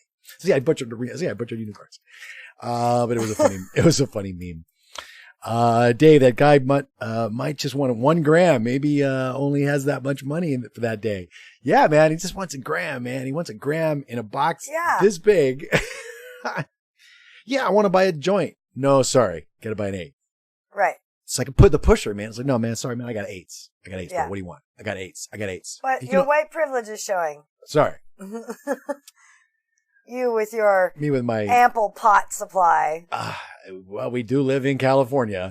Not only do we live in California, we have obvious advantages. Members of a collective. Many years, several. For many years. Famous collectives. Which is now because of Prop 64. But all is not lost. As the Pot Brothers told us at the beginning of the show, that was the wrong clip. I'm going to play their real clip that I wanted to play from this week. That was last week's. I'll play it now. Great idea. That'll get us into the next our next zone. What zone should we move into in the U.S.? Play the clip and then we'll decide. Let's start in the South. Okay, great. We have Bonnie's in. We have a lot of news Southerners. In the South. We're going to start in the South. But I do want to play this Pot Brothers clip. Yes, it's a good one. This week. We love these guys. Yeah, I really like their videos. Yeah, I'd like them to be in our movie for sure. Which Tommy Chong might direct. No, I think that's Seth Rogen and Evan Goldberg. Oh, yes. You think that's their joint? Okay. Not to be. Oh, wow, that's funny. Thank you. I'm full of them. Let's see. You are full of them. I'm full of them. Yes, corn and cannabis under the federal control. Corn and cannabis. Like tomatoes. Okay, this is the January 10th one. Okay, good. This is the Pot Brothers, this week's tip of the day from the Pot Brothers at Law. And then we'll get into the Southern Block, Bonnie Lee. This is Reefer Revolution Live. This is the Afterburn, where we go through all of the mainstream media news and other cool videos that we find throughout the tubes with regards to cannabis legalization and other things happening throughout the United States and beyond. But we are going to start in the West Coast, and to lead us off in our West Coast block are the Pot Brothers at Law from right out here in California. You mean the Southern block? Southern. I'm sorry. These guys. Thank you for reminding me. I was trying to segue the Pot Brothers. I was trying to masterfully segue the Pot Brothers into our block. Well, you can, but then we're screwing the South. And you know what? No, Bonnie Lee's excited. So we don't want to. We're not going to. We're still playing these guys. Go. Just a joke, but we're still playing the Pot Brothers. Okay, here they are. Thanks for watching, guys. Coming right back. That's a big Southern block. We may take a break in the middle of it and come back and talk about some of these stories. But here we go. Martin Craig, Pot Brothers at Law, talking about cities ramping up enforcement, big brother. They're shutting down a lot of illegal, unlicensed shops. those working in them, whether you're called a volunteer, an employee, it doesn't matter. The city attorneys are getting tough. They're bringing down misdemeanors on people. They don't want to make a deal. You're pretty much screwed that you are in the presence of an illegal operation or operating without a license or possession charges and sales charges. So you got to be careful. I hate to say it, but you got to look for a licensed shop to work for. Otherwise, you're exposed to criminal liability. And nobody wants that. That's the tip of the day.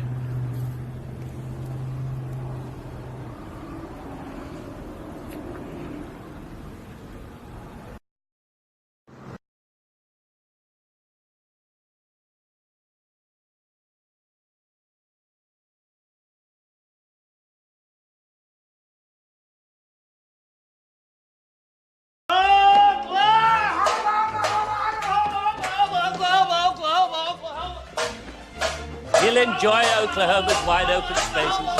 He loves to run and run. At first, we got into this because of our children, and then you meet other families and Oklahoma families that were displaced and had to go to other states due to just a legality. It has been 6 months now since voters passed medical marijuana, and tonight, parents who spent years fighting for change for their family is finally getting the help that they need. The Jenkins never imagined they would own one, let alone 2 dispensaries. Well, now they are just weeks away from helping others get the same medicine that is already helping their own family. Oh, there we go. We first introduced you to the Jenkins last March when Sean and Laura were fighting for state question 788. 6-year-old Carver was diagnosed with intractable epilepsy at 6 months old. 2-year-old Lyra suffered her first seizure about a year ago. Jenkins says narcotics don't control the seizures, but medical marijuana and CBD do. Both Carver and Lyra have been doing fantastic. In the past month, Carver hasn't had a single seizure with medical marijuana. Lyra has only had one. She's using CBD. Now Jenkins is ramping up operations to help other families. I had watched their story and was just blown away that they had chosen me to come and lead this movement. Mario Garcia is the director of operations for Flowercraft. This is going to be our nursery. Obviously, it's still in the middle of construction. The company will grow, process, and sell its own product. The counters are going to be right here. We're going to have product up in the back right here. Opening these wooden doors next month. Our Facebook page blows up nonstop. When are you going to be open? Can you help us with this? Help Jenkins says he never imagined offering in Oklahoma. If Flowercraft can provide health and happiness to people, what greater thing could we do in our lives and in our mission? Flowercraft is on Highway 51 in Coweta. Brookside's location is above Purple Glaze on Peoria Avenue. Both are set to open Valentine's Day. More than 18,000 pounds of marijuana found in the back of a semi-truck in Pawhuska. It's one of the largest amounts of drugs that police there say they've seen in their small town. 2 Works Here reporter Lorraine Callender is in Pawhuska with how they're handling the case with the recent marijuana laws in Oklahoma. 18,000 pounds, 60 bags piled high with marijuana, found in a semi-truck in the small town of Pawhuska. This is a gray area in law enforcement right now with the passage of, the recent state questions and medical marijuana. That's why it's taken so long, because everyone's, hey, where are we at on this? Where are we at on this? What police say led to this massive drug bust was an officer pulling over the semi-truck and van after they ran through a stoplight on Main Street. That's why they say, dot your I's and cross your T's, and, I guess today they didn't. The officer found it suspicious when the 2 men in the van told police they were working security for the truck. That's when they explained that they were transporting industrial hemp and gave them a bill of lading. But officers found discrepancies with the bill of lading and asked them to search the vehicle. They did field test and it did test presumptively positive for marijuana. So there was THC content. I run a veteran-owned company. This is absolute. 4 men arrested, charged on a state level with aggravated trafficking. The DEA taking over the investigation, working to find out where this falls on a federal level. They didn't have a proper bill of lading. They didn't have the proper tags. They didn't have the proper tax stamps and whatnot, and that's what is making this illegal. Police say they were traveling from Kentucky to Colorado. In Pawhuska, Lorraine Callender, 2 Works for You. State Senator Steve Dickerson is working on legislation that could make medical marijuana legal in the volunteer state, and that's a relief for the Ramsey family. TJ Ramsey is a young boy who likes video games and superheroes like all boys, but he also has to live with multiple seizures every day because of a brain condition. According to his mother, Holly, medications and other remedies weren't helping, leaving him with up to 20 seizures per day. So they decided to try CBD oil. Nothing helped until we did CBD oil. The problem is that as he's gotten older, CBD oil alone isn't enough to control his seizures. So now we're back up to about 7 seizures a day, and we're back on another anti-epileptic drug. While Dickerson does plan on bringing forth a medical cannabis bill, Governor-elect Bill Lee says he believes that the state should continue to focus more on those CBD oils. Yeah, we'll continue to follow that discussion in the state of Tennessee as it develops. Change is coming to the criminal justice system in Norfolk. A misdemeanor marijuana possession charge will mean less legal trouble than before. The Commonwealth's attorney says his office will no longer prosecute the crimes at any stage of the criminal justice process. 13 News Now reporter Evan Watson is here with what this really means. Well, the Commonwealth's attorney, Gregory Underwood, says that it's kind of a waste of his office's time and resources. He says there are better ways to spend those, and simply put, he's doubling down on a policy of letting misdemeanor pot charges slide. Commonwealth's attorney Gregory Underwood is extending his policy of not prosecuting simple marijuana charges. If you're caught with a small amount of pot, you're not going to jail. Our money would be better spent focusing on the real scary types of crimes. Underwood sent a letter to judges and criminal justice leaders to start the new year, saying the office will cease prosecuting all misdemeanor marijuana possession cases and will move to dismiss such cases in the future. Underwood's office already follows this policy, but it's expanding the policy for 2019. Old Dominion professor Randy Gainey says the decision is a way to invest resources elsewhere and focus on more violent crimes. We've got a lot of people in our jails that maybe don't need to be in our jails. It's a very expensive thing to keep people behind bars. Gainey's colleague Ruth Triplett agreed, saying the policy fits with shifting priorities. Or to waste criminal justice resources on putting people in jail that don't really need to be there in terms of community safety. Last month, Norfolk City Council asked the state government to decriminalize marijuana. More than half of the United States have legalized marijuana in some form. The policy of throwing out simple possession charges contributes to a common stance among Norfolk officials. The country seems to be moving in this sort of direction. Why should Norfolk be different? This policy is currently active and will apply to future cases in Norfolk. Underwood says refusing to prosecute these cases will save money as his office deals with recent budget cuts. In studio, Evan. Our top story is pot. It's being called a groundbreaking bill. Today, Delegate Steve Heretic introduced legislation that would legalize marijuana here in Virginia. For the past several years, Heretic, who represents Norfolk and Portsmouth, has been a big proponent of decriminalizing pot. But now he wants to take it one step further. Robert Boyd has the story.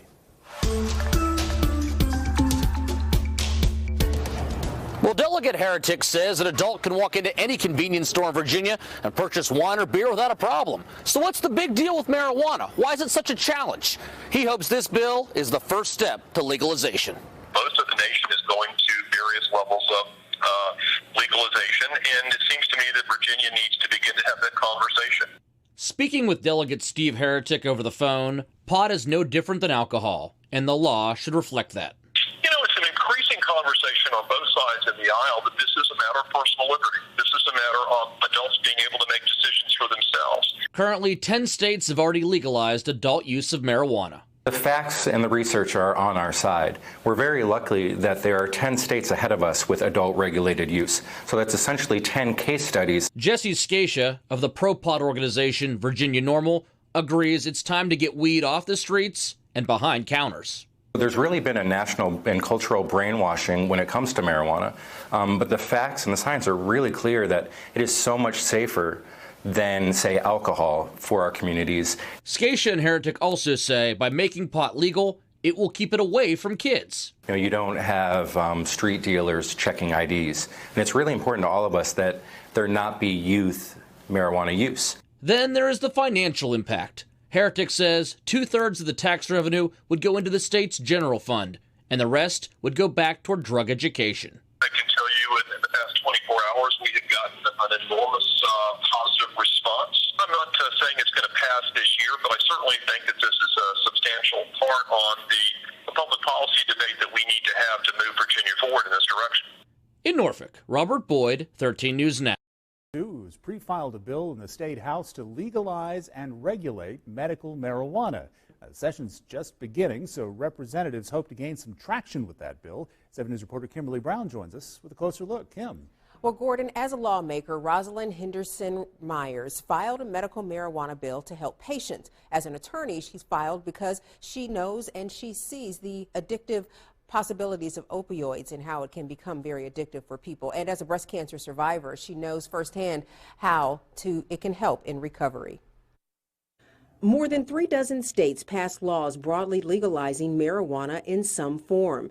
Democratic Representative Rosalind Henderson Myers is one of 2 South Carolina lawmakers to sponsor a bill that would add South Carolina to the list. Her bill would allow patients to possess and consume marijuana. It will permit licensed shops to cultivate and dispense the plant, and also requires dispensaries to contract with laboratories for testing. I feel like as a public official, as a lawmaker here, we need to be addressing it for our citizens here in South Carolina so that they won't have to go out of state. After being diagnosed with breast cancer, Henderson Myers was prescribed Marinol, which is a legal synthetic form of THC. After more than 18 years of research, doctors at the University of South Carolina found that cannabinoids found in our bodies help us sleep, maintain an appetite, and fight infections. It's also found in the marijuana plant. We produce small amounts of endocannabinoids, and the marijuana plant has this THC, which is identical to the cannabinoids that we produce in our system. So the marijuana THC is nothing foreign. It's exactly identical to what we produce in our own body. He says that's why he believes in the medical use of marijuana. And while Representative Henderson Myers sees the legal ramifications of opioids, she says some of those issues can hopefully be eliminated if her law is passed. I think that once people understand that this is not a just legalized marijuana bill, it's a bill, it's a medical marijuana bill for medical reasons. And it will be highly regulated by DHEC and by SLED.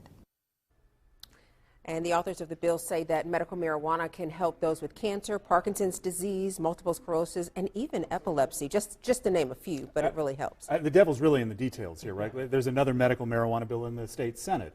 Does this House bill specifically spell out what conditions could be prescribed marijuana, or is that up to a doctor? It's up to a doctor, and that's why it's so highly regulated, DHEC, and also getting in the officials with South Carolina state law enforcement. They want to make sure that people have prescriptions. They want to make sure everybody who sells it, everybody who takes it, they have some way to track these individuals. So you can't just walk in off the streets and get what you need, but there's a paper trail for everybody who has their hands as a part of this. Yeah, it'll be interesting to follow through the state house. All right, Kim, thank you. Governor-elect Ron DeSantis is carving out his vision for Florida's future with his inauguration set for tomorrow. He just answered questions on several issues that impact all of us. ABC Action News reporter Ryan Smith is live tonight outside of the Capitol in Tallahassee with the soon-to-be governor's stance on some controversial decisions. Ryan? Jameson, he's still 1 day away from officially occupying the governor's mansion, but today here in Tallahassee, Governor-elect Ron DeSantis wasting no time getting his message out. And we want to mention he's got a lot to get done in the first few days of his administration, from filling 3 vacancies in the state Supreme Court to tackling environmental concerns like red tide that has plagued our Tampa Bay beaches. Another big question impacting thousands of Floridians, the future of medical marijuana, and if he supports a ban on smokable medical marijuana. Well, we asked him today and he would not answer that question directly. And the people speak on these things. You know, we want to implement their will. I don't think that that's been done fully. And so, you know, we are going to be taking actions with medical marijuana that are consistent with what I said in the campaign. It was a 72% issue. And that 72% The governor-elect is referring to is the margin that voters approved medical marijuana 2 years ago. He tells me he will get more into specifics on the policy of medical marijuana next week. Live tonight in Tallahassee, Ryan Smith, ABC Action News. Ryan, thank you. The swearing-in ceremony begins tomorrow morning at 11 a.m. Our Ryan Smith will be there for every moment, and you can watch it live as it happens.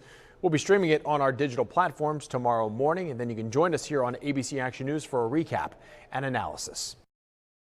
Hey folks, Mac with My Florida Green here. I'm here with Meryl, a friend and patient of ours, and getting some great results, so really glad to hear that. I'm here for a quick testimonial. I would love to know, how things were before you got started on the program and how things are going for you now. I was taking antidepressants, had been for 40 years. I was taking sleep medication. I was taking anxiety medication.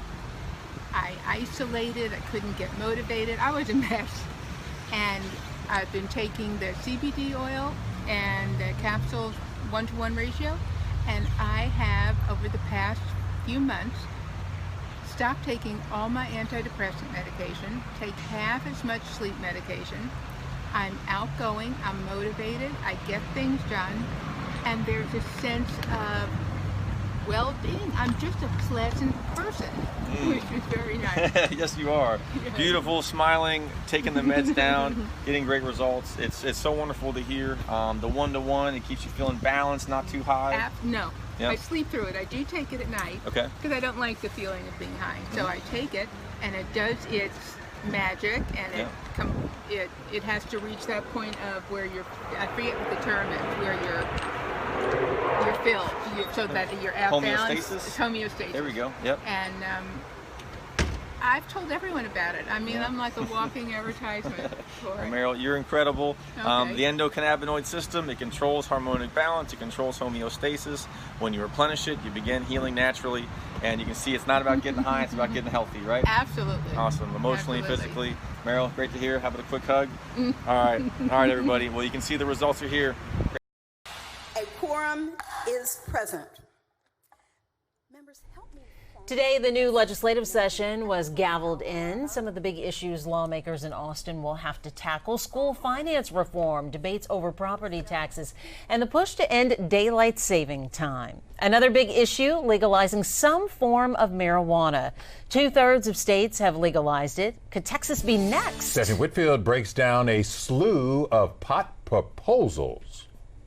There are a bunch of bills about pot already filed in Texas, but marijuana advocates are focusing their energy on two in particular. The first has to do with medical marijuana.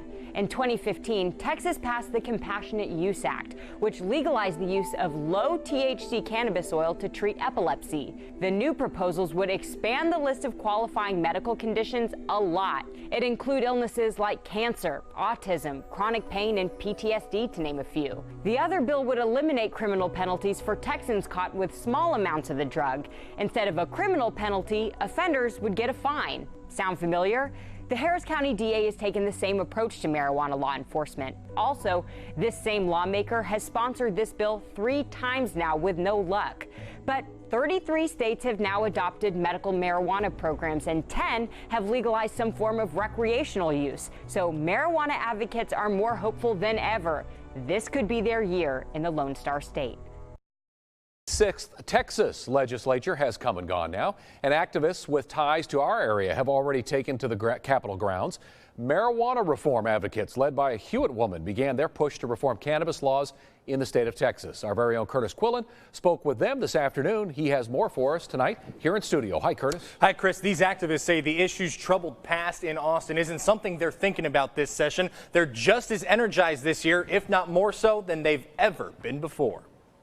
It means hope for my future. Karen Reeves lives in Hewitt and has been one of the more outspoken advocates for marijuana reform in Texas for years, stating it saved her from what she has previously described as harmful side effects from prescription medication. People think that we're out trying to get high and just have a lot of fun, and it's actually we just want to be normal like everyone else. On Tuesday, as the 86th Texas legislature convened in Austin, Reeves leads a group from around the state pushing for cannabis reform in 2019. We come down to Austin today just to show a presence, that there's a lot of people behind the the legalization of cannabis and supporting some of the bills that's come out. More than 10 bills were filed ahead of the 86th legislative session on marijuana reform, including House Bill 63, which would make being caught with less than an ounce a civil offense rather than a crime. Daniel Merritt used to live in Texas, but says he was forced to move to Colorado in order to manage his pain after getting off of opioids. They accept me there. They give me a plant count because I don't make much money on Social Security.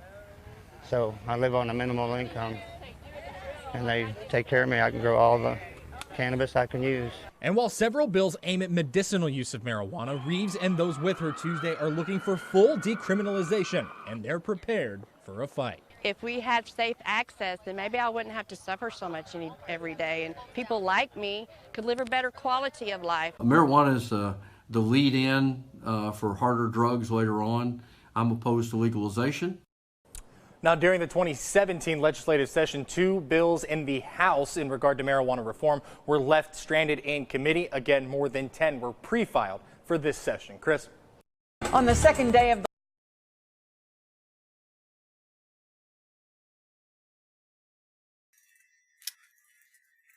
Decriminalization. Yes. That's the one. Full decriminalization.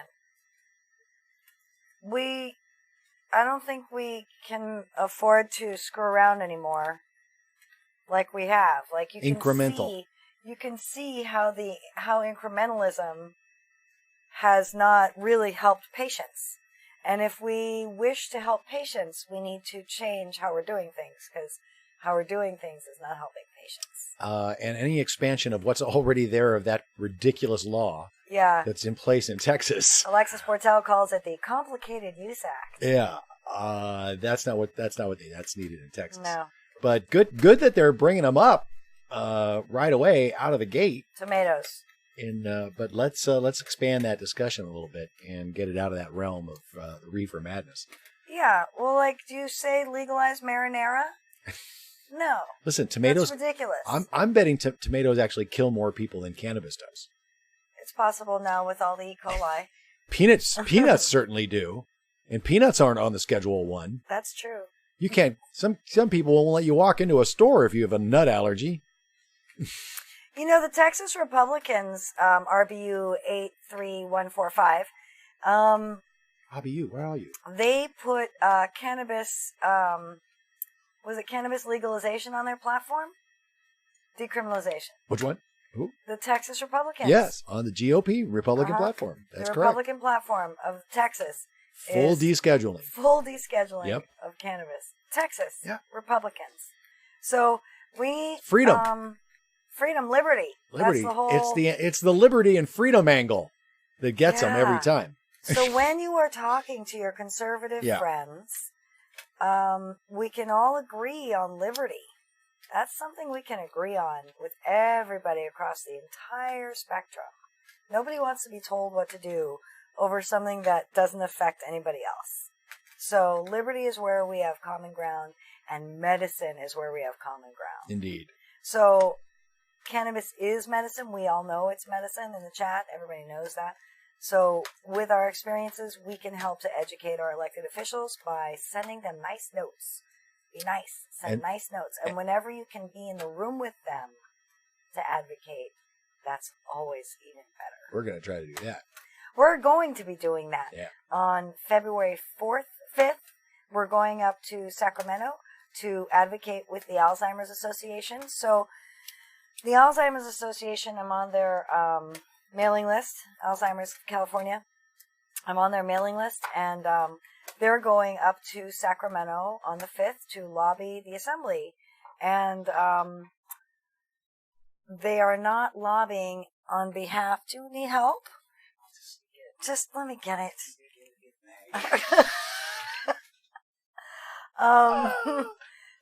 So they've invited a bunch of people, not just me, but everybody, up to Sacramento to talk to our elected officials about cannabis, not about Alzheimer's. About research and funding for research. We're going to talk to them about cannabis. Obviously, we are going to talk to them about cannabis. I'm going to bring a big giant binder. As soon as it's done, I'm going to show you proudly my big giant binder about how cannabis helps dementia. So I'm going to get help making this binder, because if you look at it, it's going to be a costly binder. The cost of the binder plus the sleeves and all the printing and stuff. So I'm going to be doing all that. I'm going to be doing that hopefully this week. It's going to be totally fun.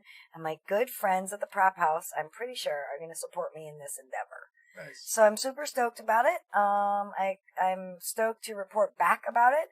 But guys, that's what I'm trying to get back to, loop back around to whenever you can be in the room with your elected official, I'll take it, with your elected official, and you can somehow work cannabis into the conversation, do that.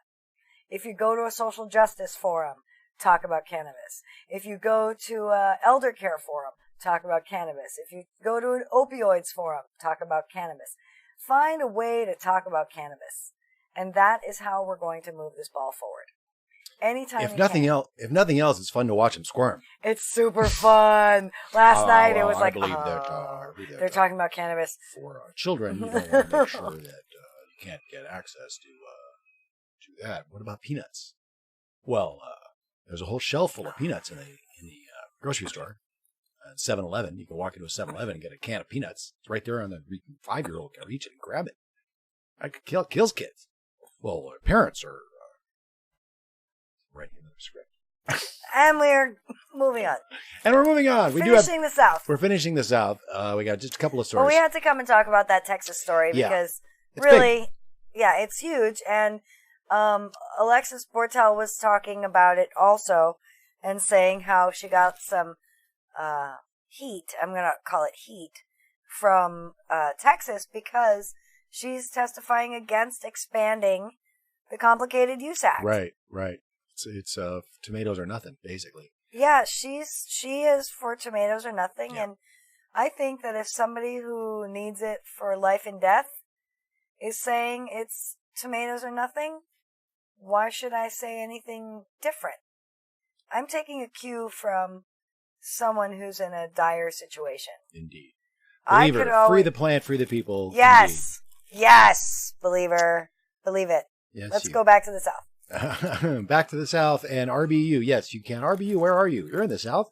Australia, and I think from Alabama. And right? and you can change your name, but then how would we know it's you? RBU. Just like changing your name is tricky. But you can do it. But we're gonna finish off in the south of this continent. And finish up in Kentucky and Arkansas. A couple of stories coming out of there where, guess what? A lawmaker is starting to come to the weed, as a matter of fact, on a personal level. So let's take a look at these last couple of stories out of the Southern Block. I like this story. Yeah. In these last couple, I'm not sure which one it is exactly, but it's out of Kentucky. So let's see which one of these two it is. On the second day of the legislative session, lawmakers introduced a bill that would legalize the use of medical marijuana. LAX 18's Carolina Buchek has that story from Frankfurt. This session, lawmakers want to vote on a bill that could change medical treatment for many people here in Kentucky. House Bill 136 would make medical marijuana use legal in the state. And people who depend on medical marijuana use say they've been waiting years for this to happen. The lawmakers in charge of the bill say there are 40,000 to 60,000 people living in Kentucky in constant pain because of chronic conditions. They say if their doctor decides medical marijuana would help, that should be allowed. Now, of course, this would be a controlled thing. People would need to get approved for use and get a card. But these are steps many people are willing to go through. Some people who depend on medical marijuana say they don't want to be criminals anymore. And even a state senator admitted he has used marijuana himself. Now, personally, it would mean I'm not a criminal in this state because I have doctor recommendation to use this plant. For those that don't know, I had colon cancer 7 years ago. And when I left the hospital, they gave me that nice bottle of Oxycontin. I threw it in the garbage can and went home and smoked a joint. Now, the lawmakers backing this bill, they are confident it will get passed, but passing this could prove to be a little more difficult than they anticipate. There has already been some opposition on this bill. Covering the news in Frankfurt from the LECT Mobile Newsroom, Back to you.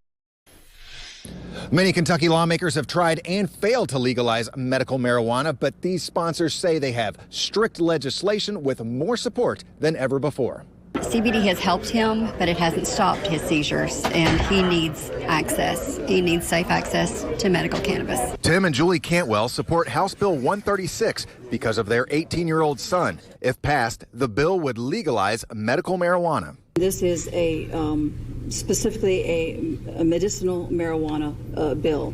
It is not recreational marijuana. We are not in favor of that. We are not advocating that. The bill would allow physicians to recommend marijuana. Patients would not be allowed to share their marijuana, smoke in public, or drive while intoxicated, or they could lose their patient license. And under the law, growers and dispensaries would be heavily regulated and subject to inspections by law enforcement. One of the things that we were very interested in is that we not set up what were known in the past as like pill mills for opioids. Still, some lawmakers see medical marijuana as a Trojan horse for recreational marijuana or see more harm than benefits. The skeptics include key leaders who control whether bills get votes. The overwhelming majority of members of the House of Representatives support medical marijuana. If we get, let's put it to a vote and see what happens. Cantwell remains optimistic for the bill and her son. I mean, he will be able to drive a car. He'll be able to get a job. He'll be able to be a responsible citizen. I truly believe that. Now, this bill does impose taxes and fees on everyone from the patients to the dispensaries, but that money is going to be going to regulators and law enforcement. The sponsors say this is a revenue neutral bill. In Frankfurt, Mark Vanderoff, WLKY News.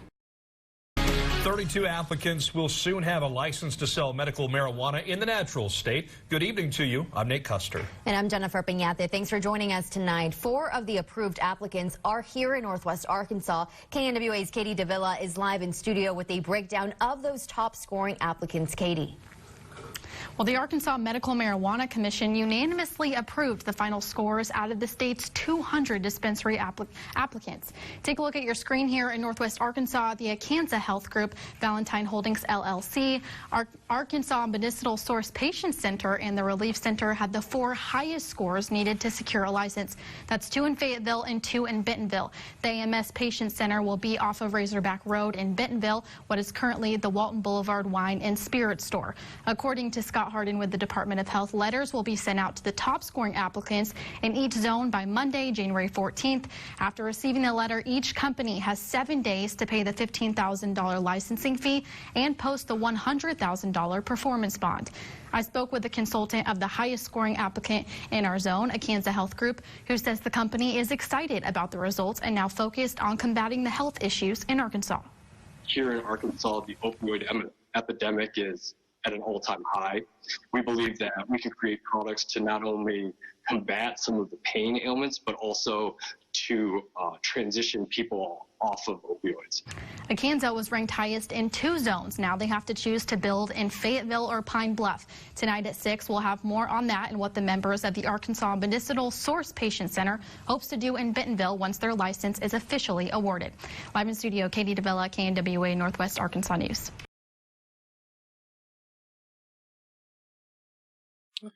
Kentucky. That's exciting stuff. Jumping in the game. Love that.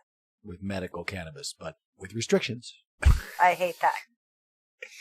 I love that medical patients. The cornucopia of like the contrast of everything. It's like, well, you can do this over here and not in this state. In this state, you can do this, this, this, and this, and this. But you can't do that. In this state, you can do this, that, not that, just state within each state, within each county, right. Within each city. It's so guys, if you can, show up to your neighborhood council meetings, show up to any official meetings that you can go to. Represent for the community, look nice. I really like that guy's outfit with the green check and the green tie and the green frames. Yeah, he was definitely sporting the green. He was looking pretty cute. Wearing of the green. He now, was, mind you, out, you don't out have of the to cannabis look closet. Like him. No, No, but, you know, be a tax-paying, citizen-looking person. Make sure that you look like a tax-paying citizen, because that's what they respect. Yeah. Fuck those people, but that's what they respect. Fuck those True kids. story. That's what they respect. It's unfortunate. It's unfortunate, but showbiz. So all right. So a lot of news coming out of the East. So much. I mean, the South, that was great. Yes. Now we're going to move up the coast and move into the east and cover a lot of stories coming out of the East Coast as well, because there's big news. We got cannabis cafes coming to Massachusetts. Amazing. The police dogs are out of work because, no more smelling that beta-caryophyllene. And what else? Oh, guess what? New York's going to have legal weed soon. You think? So all those people in New York City that are smoking all that weed, 77 metric tons? Yeah. Holy moly. All right, here we go. Into the East Coast, folks. This is the Afterburn, Reefer Revolution Live. Subscribe, get notifications, and we will be back after the East Coast block. We'll see you in the chat. See you in the chat.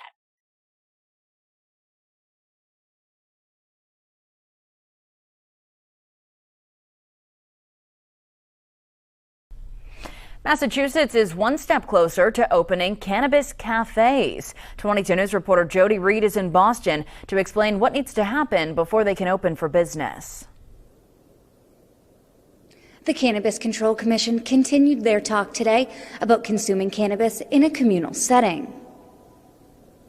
Massachusetts residents approved the legalization of recreational marijuana in 2016. When that legislation passed, residents wanted to make sure people who shared housing or live in apartment buildings could still have a place to consume pot legally. Officials who are studying adult use cannabis recommended several social consumption methods at Wednesday's CCC meeting. One of the recommendations included a pitch to open pot cafes, where people 21 and over could gather and consume marijuana products in a sanctioned social setting. Governor Charlie Baker and law enforcement officials have expressed concerns about pot cafes, saying they could pose a risk to public safety and public health. Cannabis control commissioners are also looking into possibly allowing and regulating marijuana home delivery services in an attempt to cut down on impaired driving. The recommendations must still be approved by the Cannabis Control Commission before any pot cafes or home delivery businesses can open. If approved, Massachusetts would be among the first states to allow social consumption at pot cafes. At the State House in Boston, Jody Reed, 22 News. All new at 6 o'clock, legal marijuana in Massachusetts is putting some pot-sniffing police dogs out of work. That's right, the new law is sending some canines into early retirement. And as WBZ's Beth Germano explains, the drug dogs were trained to detect marijuana, and that's a tough lesson to unlearn. At 3 years old, Carl is one of the Quincy Police Department's highly trained drug-sniffing dogs. But today, there's one drug he'll pass right by. We've trained these dogs that they could walk by a field of marijuana. They have absolutely no interest in it. They're strictly looking for the opioids. And once he finds the opioids, he's fixated, waiting for his reward. Since marijuana has been legalized in Massachusetts, police departments have had to rethink their training to stay ahead of the dealers. We can see where the national trend is going. We're going to stop using marijuana as the base odor for training our dogs. But for Shaggy, who's been on the force for 10 years, it's meant retirement. He's got a nose for pot, and his skills have become a liability. Then once we imprint them on an odor, they really don't forget it. If a dog's nose is trained for a substance that's now legal, the police search for narcotics creates a legal loophole that won't hold up in court. Especially since police say some dealers are purposely planting marijuana amid other illegal substances to create an illegal search. Criminal defense attorneys like Richard Sweeney are looking for that loophole. The dog alerts to marijuana, then everything in the search is thrown out, even if there's other drugs there. Sweeney admits the new training now makes his job a little tougher. Then the answer when I ask a police officer, is your dog trained in marijuana? No. That kind of limits that line of questioning. And it's tough for Shaggy, who's become one of many newly unemployed canines in the state. But try explaining retirement to him. He would be happy to come back to work tomorrow if he could. But for police departments, they have to teach the new dogs different tricks. In Quincy, Beth Germano, WBZ News. Well, as recreational marijuana seems likely to be legalized in New York this year, there are a number of related issues to be considered. As News Channel 34's Morgan McKay shows us, one being debated in Albany is what to do about the people who have past convictions for pot possession.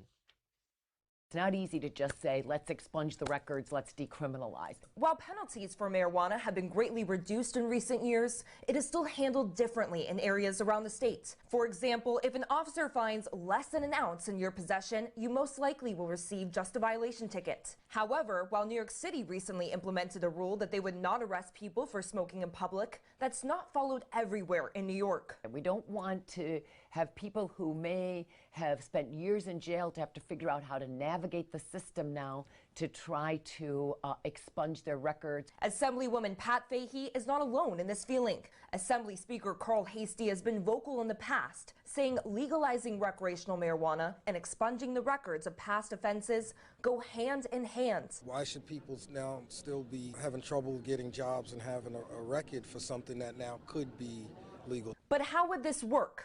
I don't think they can just unilaterally say, hey, anybody with this kind of conviction, we're just going to wipe these records out. So they're going to have to apply for these records to be actually sealed. And that would involve getting an attorney and going through the process. Using Colorado as an example, the state voted to legalize marijuana in 2012, but residents are still working to vacate or seal past marijuana possession convictions. It's still unclear if New York in a single step could clear thousands of records, or if the state would help people clear the record individually.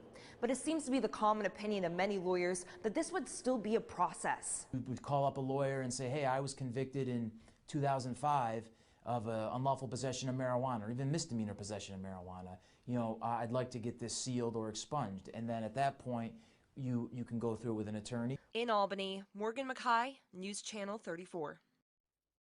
Good evening once again. Recreational use of marijuana is coming to the state of New York sooner or later, maybe as soon as this year. But what about medical use for marijuana?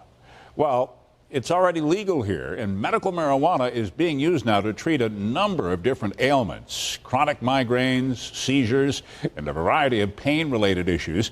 But there is one use that is now causing some concern, at least for some people, using marijuana to treat opioid addiction. 7 Eyewitness News reporter Sean Robson on the story for us tonight.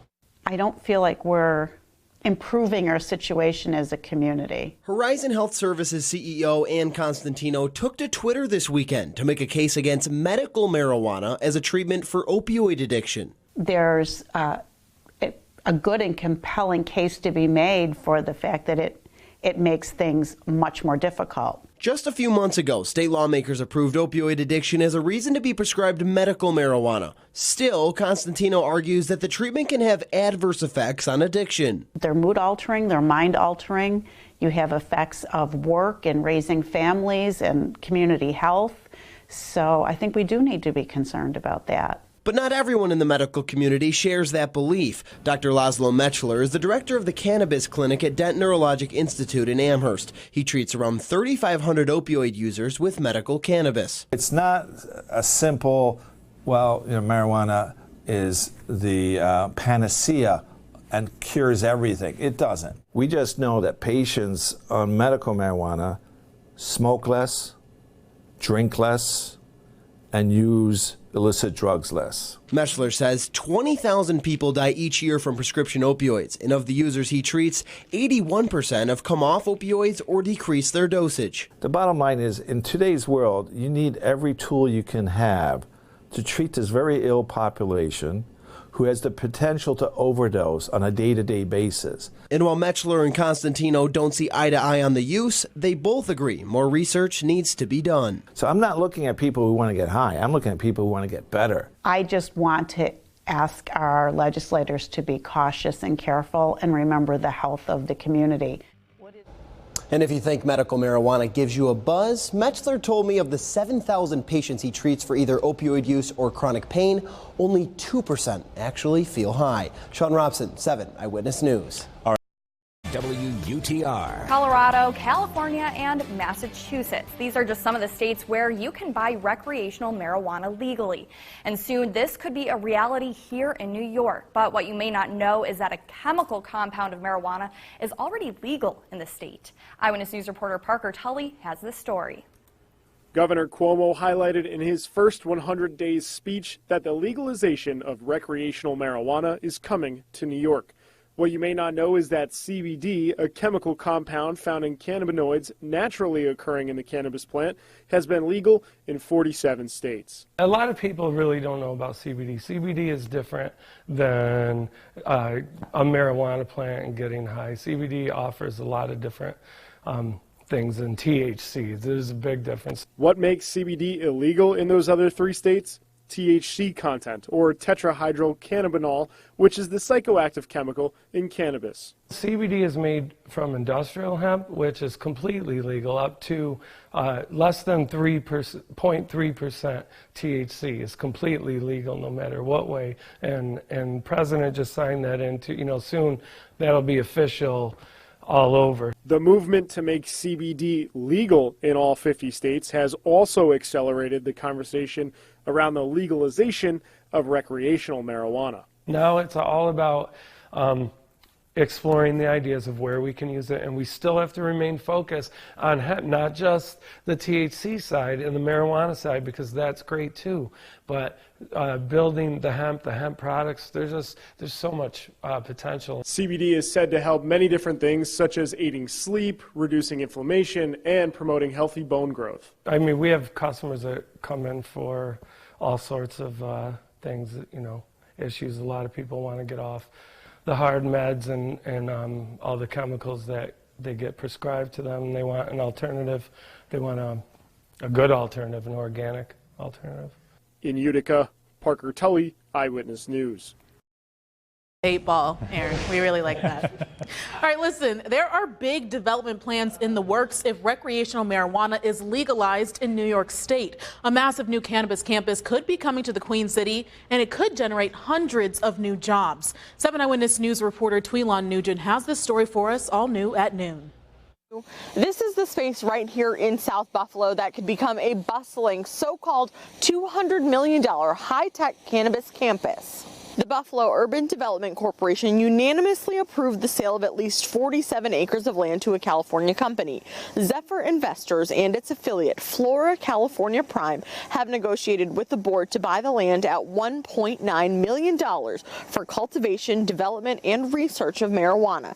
That includes both recreational and medical. This project, if it happens, would bring anywhere from 500 to 1,000 new jobs to Buffalo. Buffalo Mayor Byron Brown says this has been in talks for months and everything has been thought out.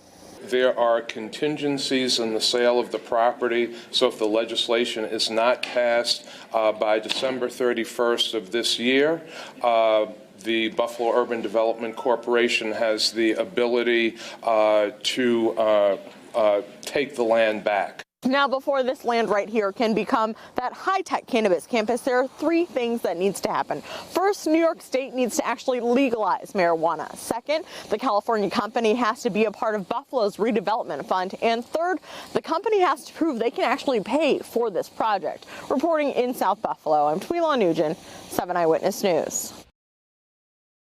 The how is something that would Nassau County officials announced a new task.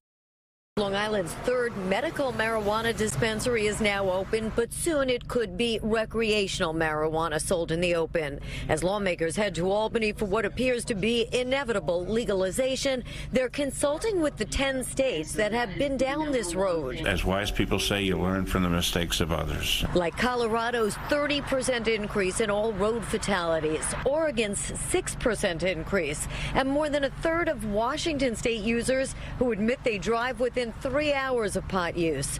Oregon's Assistant Attorney General briefed New York lawmakers on the sobering statistics. I hate to say this, but it is not uncommon, and if I talk to my counterparts in Washington and Colorado, to see people driving along smoking marijuana just while they're doing it. If an officer sees someone using an e-cigarette or a vape pen, they don't know, is there just flavored tobacco in there or is there marijuana? Causing problems for enforcement because it has no smell. Senator Todd Kaminsky called the forum. He says New York must first answer critical questions before a vote to legalize. Right now there is no equivalent of a breathalyzer or roadside test. So are we close to developing one. The law enforcement experts who can detect driving under the influence, are there enough? Specially trained drug recognition experts will be needed and education. There are people who are saying it's okay to drive high, and you know that is scary from our perspective. And Nassau's police commissioner firmly opposed. Now we're going to legalize marijuana, not knowing how long that stays in your system. Still, legalization enjoys widespread support. People are smoking now anyway and driving. I imagine in the beginning it might be like the Wild West. The message from states where it's already legal: detecting who's driving while impaired is complicated. Education and training will take time and money. On Long Island, Carolyn Gussoff, CBS 2 News.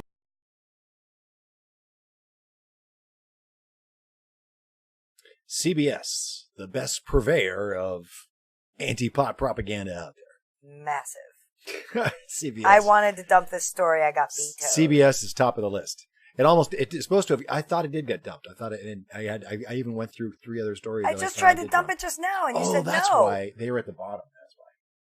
So, so my takeaway from this story is that, you know, if everybody's driving using cannabis now anyway, already, like the guy said, maybe it doesn't impair those people. Exactly.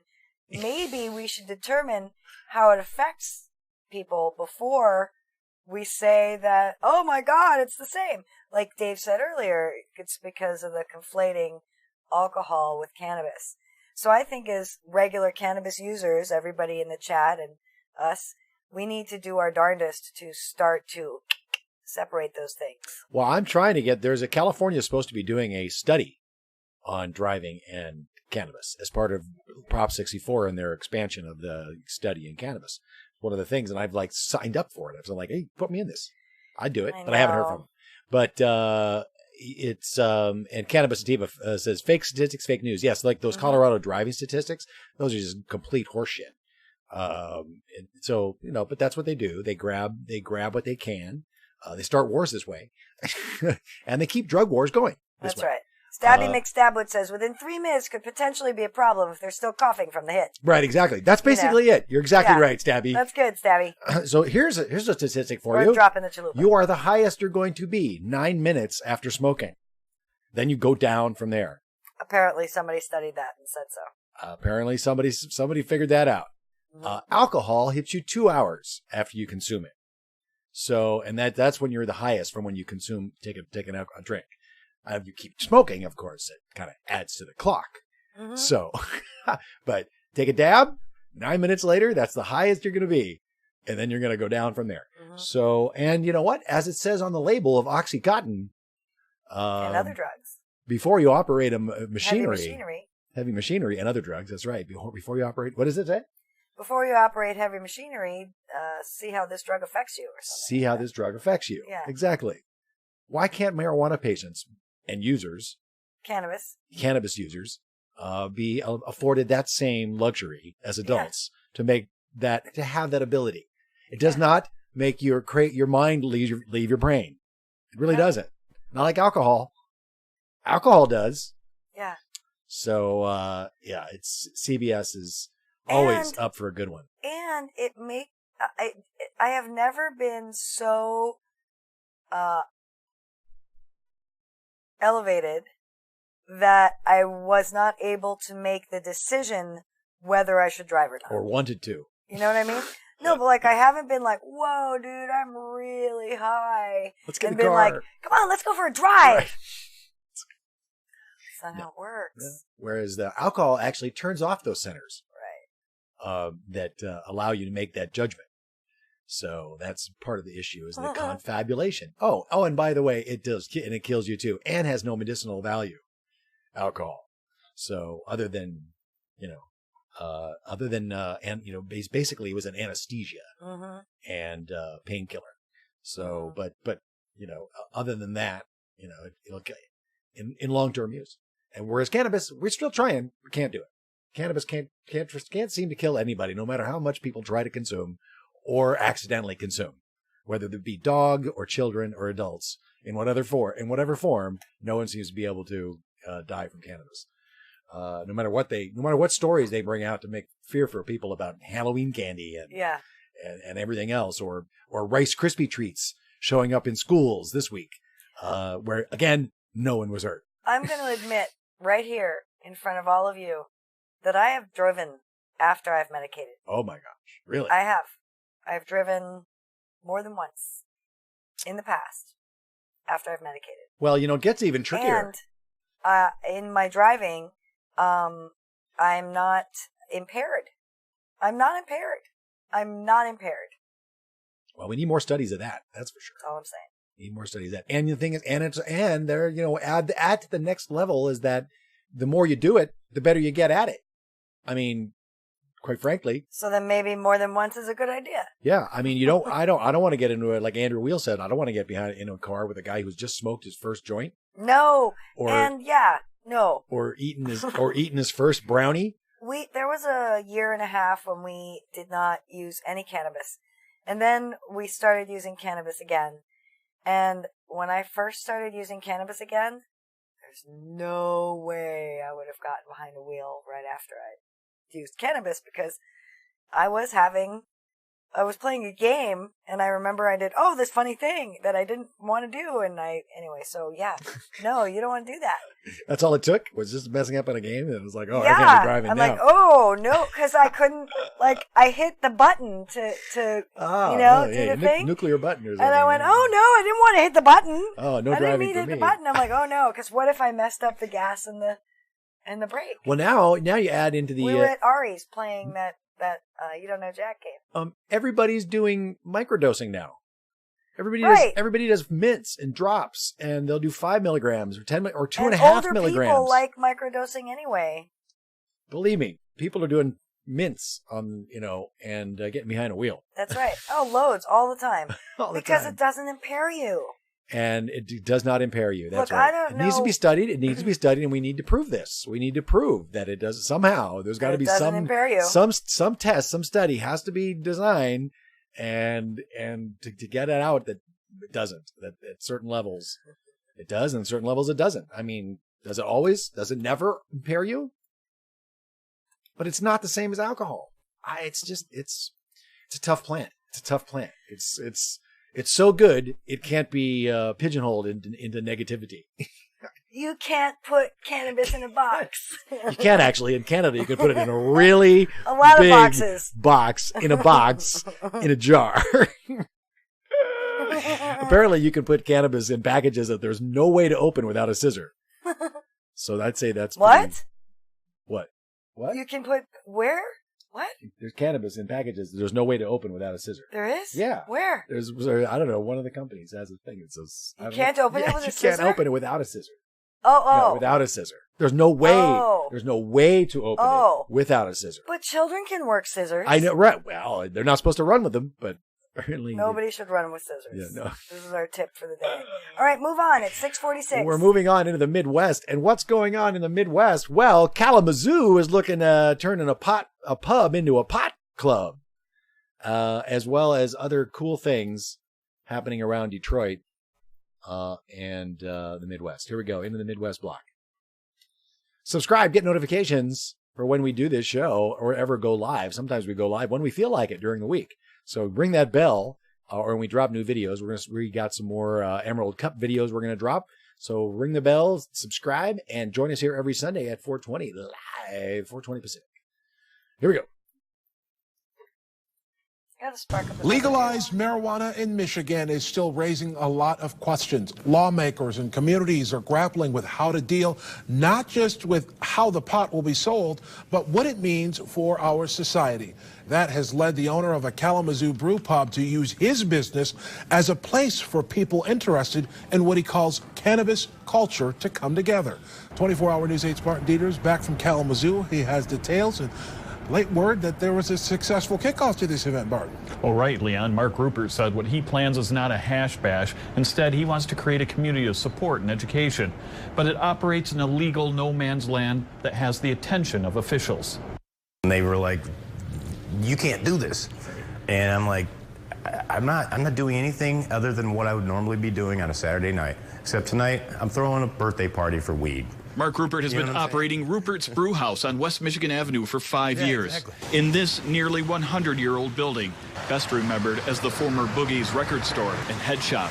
It is here that starting tonight will be the home to a weekly members-only event where for $20, people can talk about marijuana, trade tips for growing or making edibles, and exchange gifts of marijuana as now allowed under state law. I think it's important that the community have a place, a safe place where they can come together and just talk about it. It's recreational now. We should be able to get rid of the stigma. While the pub will be closed to the general public, people can register on site, and there will be alcohol and beer available, including their signature peanut butter porter. People indulge a little bit here and there, then that's on them. But we're not creating a smoke den. The idea is to create a cultural phenomenon that people can feel safe and talk about cannabis and cannabis products, cultivation. He said any selling of marijuana or anything that violates the law will not be tolerated, and knuckleheads are not allowed. We want people that want to be here for what it is.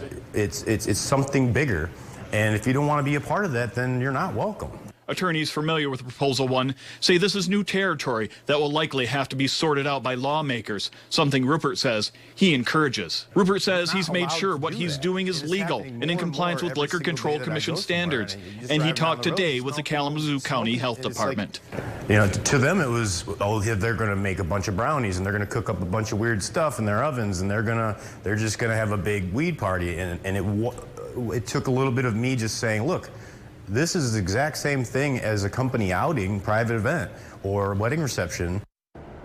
As Leon told you, I just checked in with Mark Rupert, and he says things are going well, and more than 100 people have been through the event at the pub even as we speak. Anyone looking for more information can find the Brew Pub online or on Facebook and contact them that way. Live in Studio Control, Barton Dieters, 24-Hour News 8. Not a good health, driving under the influence of medical marijuana. A just-released study finds more than half of users are actually doing this. Our Dr. Frank McGeorge is here with a closer look at what researchers discovered and why this is such an important issue. Well, Devin and Karen, get this. Michigan is second only to California when it comes to the number of patients with state approval to use medical marijuana.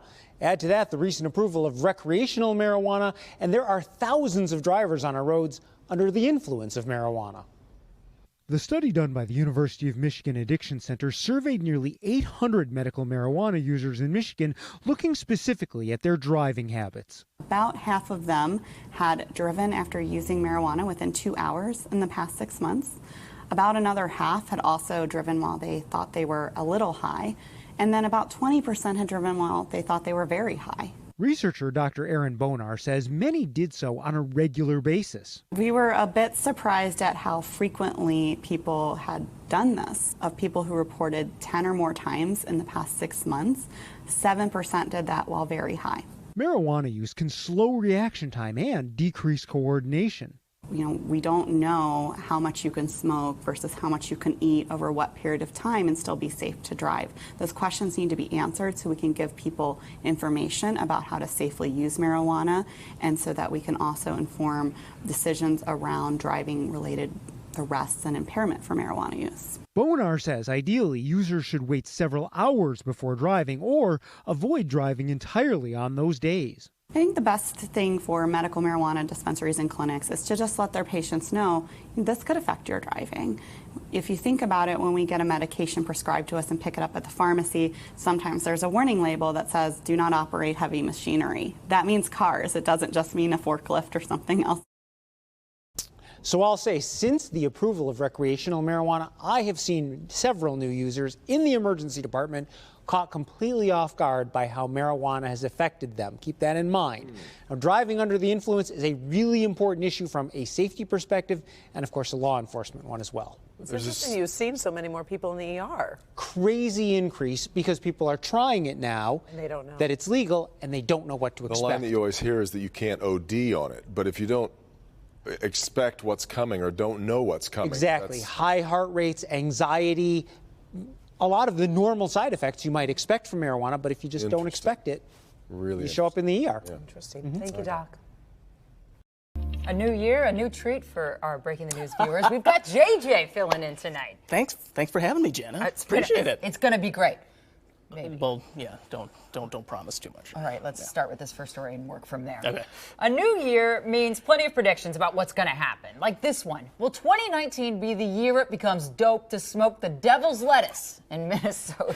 I can't believe you made me say that on the first day. I got another one coming, though. That grass is green for old Mary Jane, at least if you ask the folks at Forbes. That's right. People are taking notice of an article Forbes posted right after Christmas that predicts our state will be one of the next to revel in reefer madness legally. It's certainly a buzzy headline for Forbes. These states are most likely to legalize marijuana in 2019. And one of the tops on the list, Minnesota. To create a way of life second to none. Forbes cites Governor-elect Tim Walz's stated support for legal weed as the chief reason. They even point out Walz was the first to get a cannabis bill passed through a committee in Congress. So is Minnesota really to let people light up? In Minnesota, the people want it already. Tom Gallagher is a defense attorney and serves on the board of the pro-pot group Minnesota NORML. 2/3 of the people almost. It's bordering on a supermajority. It's where medical was 10 years ago. So it's very strong. There's more and more support. It's not that easy, though. It's not. Brian McClung was Deputy Chief of Staff and Press Secretary for former Governor Tim Pawlenty, so he's familiar with the process. But we don't just have that kind of open initiative and referendum process that you see in a lot of Western states, which is how marijuana has been legalized in many places. 10 states in the District of Columbia have now legalized recreational marijuana, most recently Michigan, after putting it to a statewide vote last year. In Minnesota, however, we only put constitutional amendments to a statewide vote. It seems unlikely that you would put legalized recreational marijuana in the Constitution, although, you know, the gas tax is in the Constitution, the right to hunt and fish is in the Constitution. Even then, an amendment needs to be approved by the legislature. So if pot's going to get the thumbs up in 2019, you, the voter, have already had your say when you voted for your state lawmakers. And Minnesota is the only state in the country where you have a divided legislature. Oh yeah, then there's that. The DFL will control the Minnesota House, where incoming Speaker Melissa Hortman tells us marijuana will be part of the conversation, but it's too early to tell its path. Sounds hopeful for the pro-pot crowd till you hear from Republican Senate Majority Leader Paul Gazelka, who tells us he's concerned about negative consequences and wonders, quote, how we can continue a very difficult fight against opioid addiction, then turn around and legalize recreational marijuana with a straight face. Still, public support was strong in the last election so that not one, but two pro-marijuana groups, Legal Marijuana Now and Legalize Cannabis, qualified as major political parties in Minnesota, getting at least 5% of the vote in statewide races. As for those other two parties, the Democrats and Republicans, there's more common ground than you might think. Because you're a Republican. Right, exactly.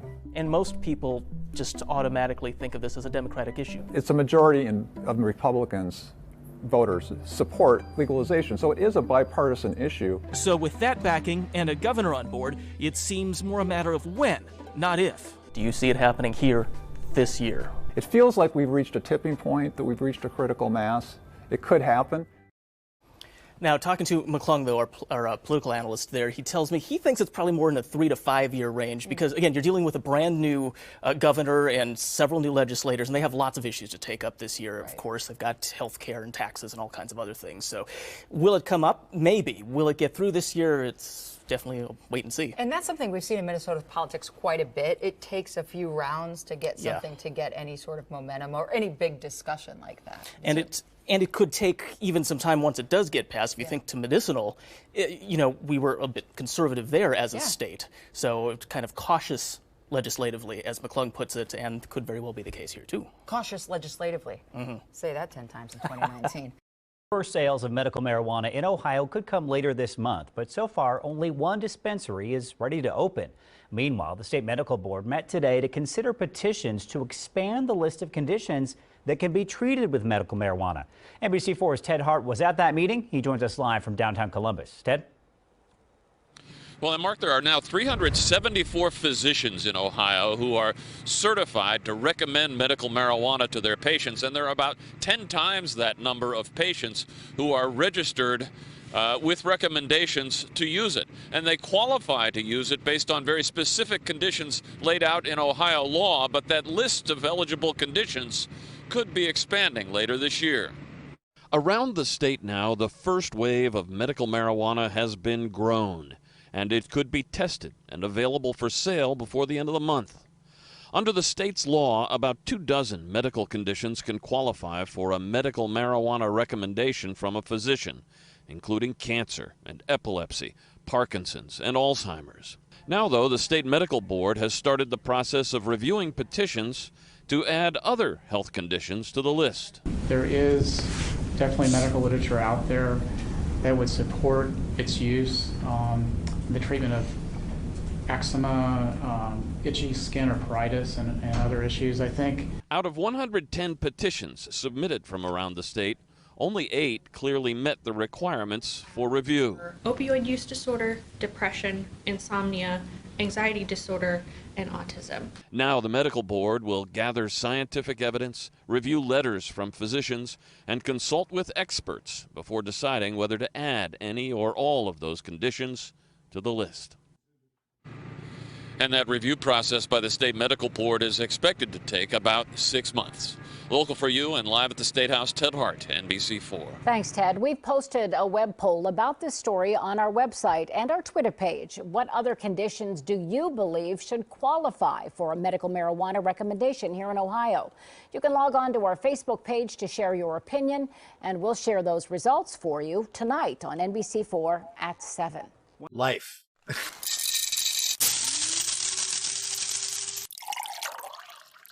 You cannot say it's CBD if it contains more than 0.3% of THC, but if you say it's CBD, it doesn't have to contain anything. It might contain 0.1% of CBD or 100% CBD. You have no idea how much CBD you're getting. Not only that, if you get CBD, what did you get? Okay. Now, we know it has some, research has shown it has some chemical effects. It does not work on the main receptors for THC, CB1 and CB2 in the nervous system. In fact, it's a bit of an antagonist at the CB1 receptor. But the other thing it does is that it sort of antagonizes the metabolism of the molecule your brain makes to work on cannabinoid receptors. So we don't have those receptors because of marijuana. We have it because there's a chemical our brain makes that works on those receptors.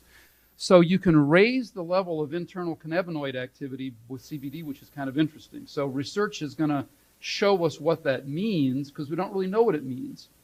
It also works on serotonin receptors, which might have something to do with benefits for depression and anxiety, but there are no clinical trials that have really shown that. There are animal models, and so we know something about what it does chemically. But again, what milligrams of CBD? What percent of a product sold in a liquid in the mall has CBD? And that is the Wisconsin Eye, talking about marijuana and CBD in Wisconsin. I like knowing what's in my stuff. Yeah, Wisconsin, that's a big deal because they're very anti-cannabis. They're very anti-cannabis. And that actually is made some very excellent points with regards to the CBD Fazul. Mm-hmm. That's currently going on right now. Yeah. And we're doing ground up trials. Bottom up. Yeah. Bottom up. Bottom up. Mm-hmm. We're finding that stuff out. We're finding how many milligrams of this and that and other things. They're all being collected in different databases now by people. Well, I think what he was saying is when you buy a product, you want to know what's in your product. Right. I do. I want to know what's in my product. Absolutely. But as far as qualifying conditions, get the fuck out. Get the fuck out. No qualifying conditions. You know, like we all agree, cannabis sativa, stay out of my doctor-patient relationship. That's Ohio. That's Ohio messing with using the medical condition dartboard. Not just Ohio. It's a lot of them. Alzheimer's? Nope. Sorry. Outside the ring. But Minnesota did put Alzheimer's in the ring, which is great. Minnesota did. I'm glad they did, but I hate this qualifying thing. It's ridiculous. So the Ohio Alzheimer's patients have to get to Minnesota to get the medicine and then remember how to get back to Ohio. It's not a good thing. Not a good idea. So, the medical condition dartboard. What do you get? What do you get? Cannabis sativa. Any condition a doctor, not a lawmaker, sees fit. Everyone else can mind their beeswax. Stay out of my doctor-patient relationship. Don't they say that? Isn't what this whole conundrum over healthcare is all about? And Medicare for all. It's like, I can keep the government out of my health care. It's my doctor. It's my doctor. Women have been saying this for a while. Really? Stay out of my doctor-patient relationship. Yes. You see? Just saying. Just saying. Women have been saying that for a minute. For a minute and a half. But Anyway. absolutely. Good point. Okay, that was our Midwest block. All everybody. right, Midwest. A little story, a little taste from everything. A little taste from everything. Kalamazoo getting All that right. pub. That looks And pretty this cool. is our The last pub club, block. where they're not consuming in that club, as far as he knows. But he did. Yeah, and no knuckleheads. And no knuckleheads. You can talk about pot, but you You're- can't consume it. You're still selling beer, so I'm betting there's going to be a couple of knuckleheads. You know, I really love that in California. I love that the Pot Brothers at Law told us that in California, if you're a medical patient, as we are, you can consume cannabis anywhere you can smoke. That's pretty rad. Yep. I love that. There are some advantages to having a medical card in California. Well, there are lots of advantages Being a of having patient. a medical card, especially if you're somebody who derives any medical benefit from cannabis. If you're somebody who derives any medical benefit from cannabis and you are willing to be put on the list, please, please do so, because it adds to the efficacy of cannabis medicine. Right. The more people that are on that list. Yeah. Yeah, sure. it really does. But if you own a gun, I'm not recommending you join this list. We're not lawyers or doctors. Right, but I do know As the Pot that Brothers at those law are. things are in conflict right now. The one thing we do know is to shut the fuck up. Yeah, that's the thing you definitely want to do. Shut the fuck up. Not sit here for 3 hours and go on and on. And on and on and on about your cannabis use and smoke on camera. That's right. But they don't know what you're doing. But this is revolutionary. Vegan Metro. It is revolution and revolutionary. Growing your own is revolutionary. Grow your own if you can. We're gonna try. Ah, cool. Vegan You were Metro. saying? My friends live in Wisconsin and use CBD to treat her fibromyalgia pain. Helps with her low energy levels too. It's beer alcohol lobby in Wisconsin especially strong. Oh, interesting. Yes. Ah, makes super sense then, doesn't Totally, it? totally. And the cheese. You think they'd like cheese, the strain. Veg Grog Bloom, med cards in Arizona are $350. That's Dude. out of control. That's nuts. That's terrible. They're $50 here, aren't they? I think Yeah, it's in they're the very law. inexpensive It's in the law, California. $50. But you basically don't have to pay any of the taxes. And if you're a If you're on the Medi-Cal state patient, list. yeah, if you're a Medi-Cal patient, if you're really low income, you can get it for free or very low cost, like Right. $20. Right. You can carry more. You can grow more. Yeah, you can grow more. The 215 is essentially still in effect for patients, and under the law, But you have to grow it yourself. You have to grow it yourself. You can grow 24 or more plants And on rent. a doctor's recommendation, but you can't sell it, and collectives can't sell it, and there's no nonprofit model set up. There's no. I wonder if you could charge for your labor under 215. We should ask the Pot Brothers. I should ask the Pot but Brothers or anybody else. I think if there's any type of money involved at all in any of the conditions anywhere. Well, like I rent, and if my friend owns a house and would be happy to grow 24 of my plants for me. Right. Because I need 24 plants because I use oil. And oil is not, it's not like, Well, this opens up the bud and care question. Is if you have people who need to live and use that medicine, and they do indeed live on the residence on the property. I think that's you fine. can grow all of their medicine. No, I think that's fine, except my question is like in our situation right now, Right. where we rent here, but we have a friend who is a grower and owns a home Right. and would be willing to grow for us. The law, what I've read of the laws of patient-caregiver relationship in California, that's no bueno. It's no good. You have to be responsible for their housing. I think you In have to order be to be a responsible caregiver. for more of their livelihood Right. and Then stuff. just cannabis. Yeah. Right, So- but I wonder if the person who grows my cannabis for me. Anyway, whatever. I'm digressing. Let's go into the Totally Western digressing. Bloc. We are going into the Do Western it. Bloc. Oh my God. What's that? Oh. And I don't even have a run up for the Western Bloc, so I'm just going to get into it. Here we go. We're going into the West because that was a good conversation, actually. I enjoyed talking about Oh, thanks. that. Into the West. Also at the State House, a discussion about the pros and cons of legalizing pot, as several other Western states have recently done. Supporters of legalizing marijuana in Idaho held a rally outside the Capitol building on New Year's Day. It included a display of tobacco, alcohol, and donuts, products legal in Idaho, but ones they say are more dangerous than pot. Advocates say they will try to push a marijuana legislation measure onto the ballot for the statewide vote in the 2020 election. And today, a discussion continued as Idaho lawmakers were invited to view Chronic State. It's a film produced by Drug Free Idaho about the impact of marijuana in states where it's been legalized. 2 screenings scheduled for this afternoon, followed by a Q&A session moderated by Dee, which explains why she isn't here right now. There she is. The first session just wrapped up, and Dee joins us now from the Lincoln Auditorium with the tone of the discussion today. And I'm interested, Dee, to find out what that was.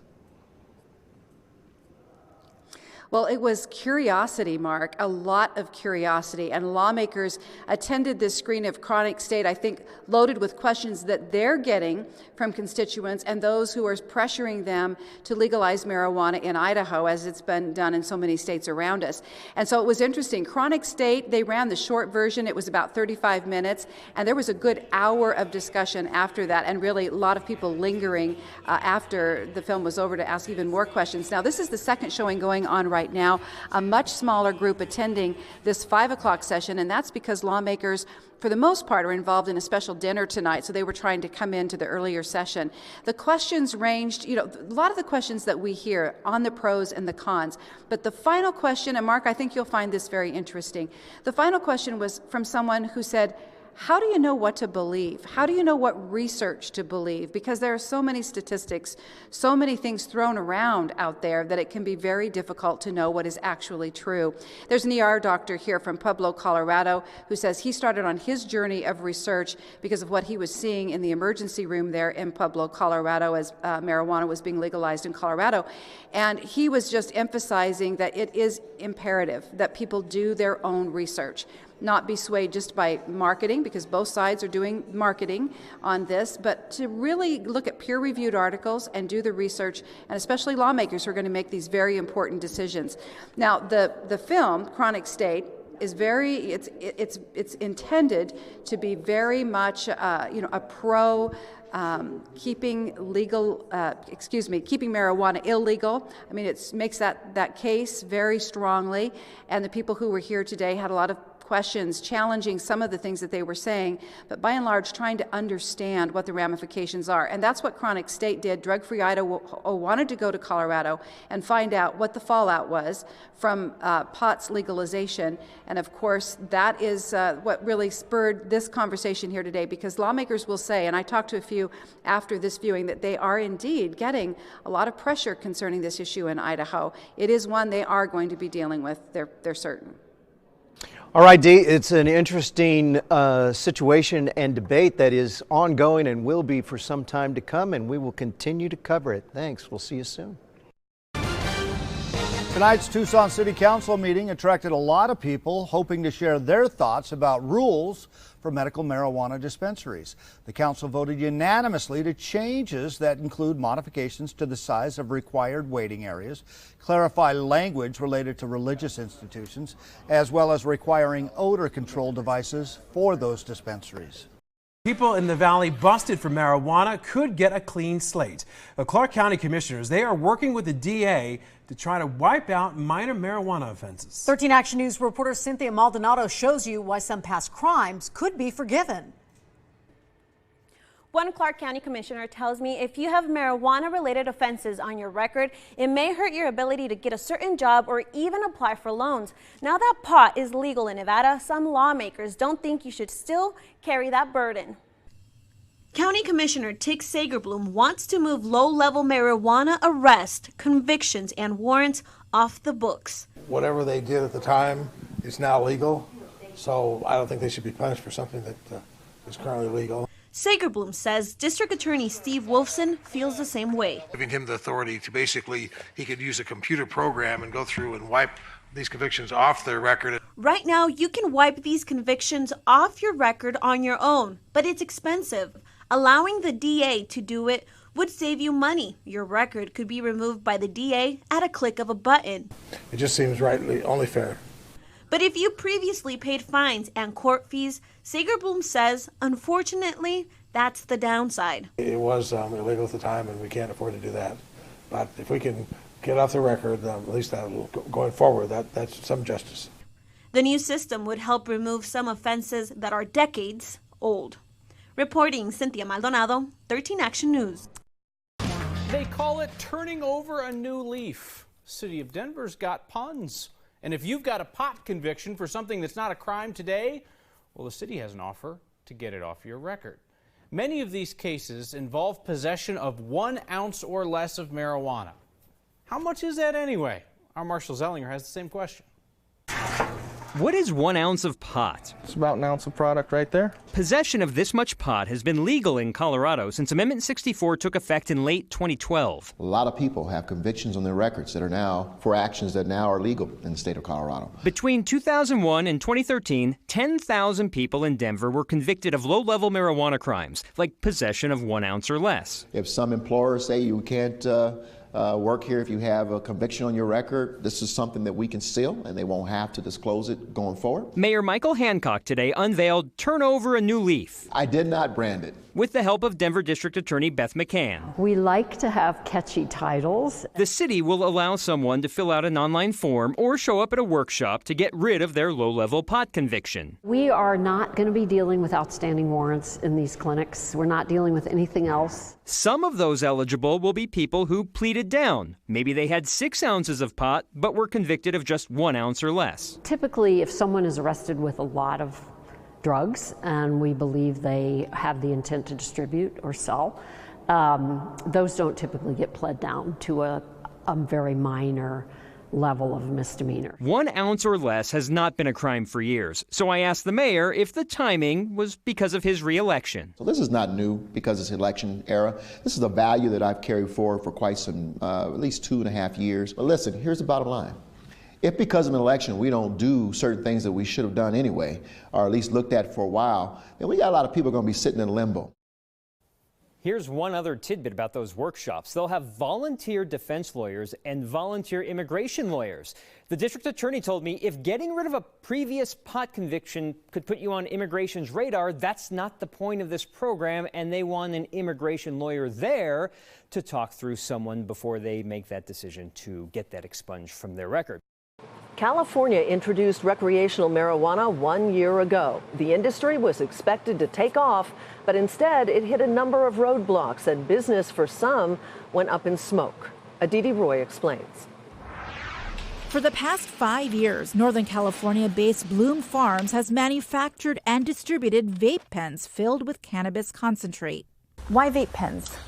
Simple, convenient, easy, very manageable. Founder Michael Ray says in the early years, they sold to dispensaries carrying medical marijuana, which had been legal in California since 1996. But when the state legalized recreational marijuana in 2018, Ray had high hopes about growing his business. It was an exciting time that we thought was going to be very, very busy.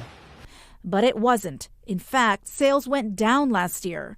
Ray's not the only cannabis entrepreneur who's struggling. For the first 6 months of 2018, the state brought in an estimated $84 million in cannabis tax revenue, less than half of what had been estimated. Ray blames cumbersome regulations, including the requirement that licensed distributors like Bloom Farms only sell to licensed dispensaries. So in 2017, there was right around 2,000 retail and delivery locations that were available to sell in California. Once recreational cannabis was legalized, all of those pre-existing retailers and any new ones had to get approval from state and local regulators in order to legally sell marijuana in the state. It's been a slow-moving process, and the state currently only has 1,100 licensed marijuana retailers, down from the year before, and also way below the 6,000 the state had originally projected. On top of the shrinking retail base, costly and time-consuming packaging and labeling requirements. The requirement for child resistance. Inside of our packaging, we have a very special child-resistant pouch. You cannot open this up without scissors, essentially. And with added taxes, Ray says his products are at least 30% more expensive this year than they were last, sending customers to the black market. One market research firm says California's black market for marijuana grew after legalization, from $10 billion in 2017 to more than $11.5 billion in 2018. We're excited about this year. We've always been at the top of our game as far as executing our plan, but this year we now know what the rules are. Ray is hopeful more enforcement and experience will mean a better year ahead. State officials say they had hoped to have more licensed retailers by now, but the process has been slow, even though recreational cannabis sales are legal at the state level. Insiders say less than 20% of cities in California allow it. For Nightly Business Report, I'm Aditi Roy, San Francisco.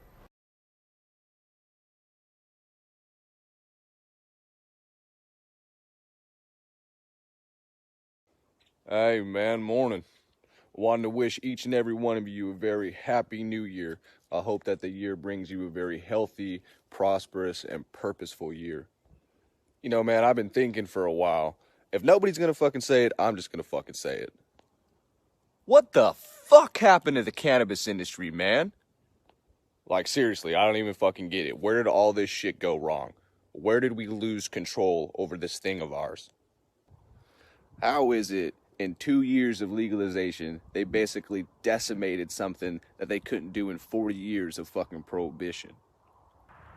Why are we letting someone else write the history books and the culture and the industry that we founded? To be honest, man, I don't know what the fucking answer is. I don't know what the future holds. I don't know what the fuck's gonna happen. I'll tell you one thing, though. I'm sick and tired of staying quiet. Episode 7, Propagating Purpose, out now. Hey, man, morning. Well, that about sums it up. Yeah, in the last year since legalization or Prohibition 2.0, a lot of things have happened. It did make a lot of changes, and farmers are getting squeezed. It is hard. We're hearing that across the board. It is very hard. Ridiculously hard.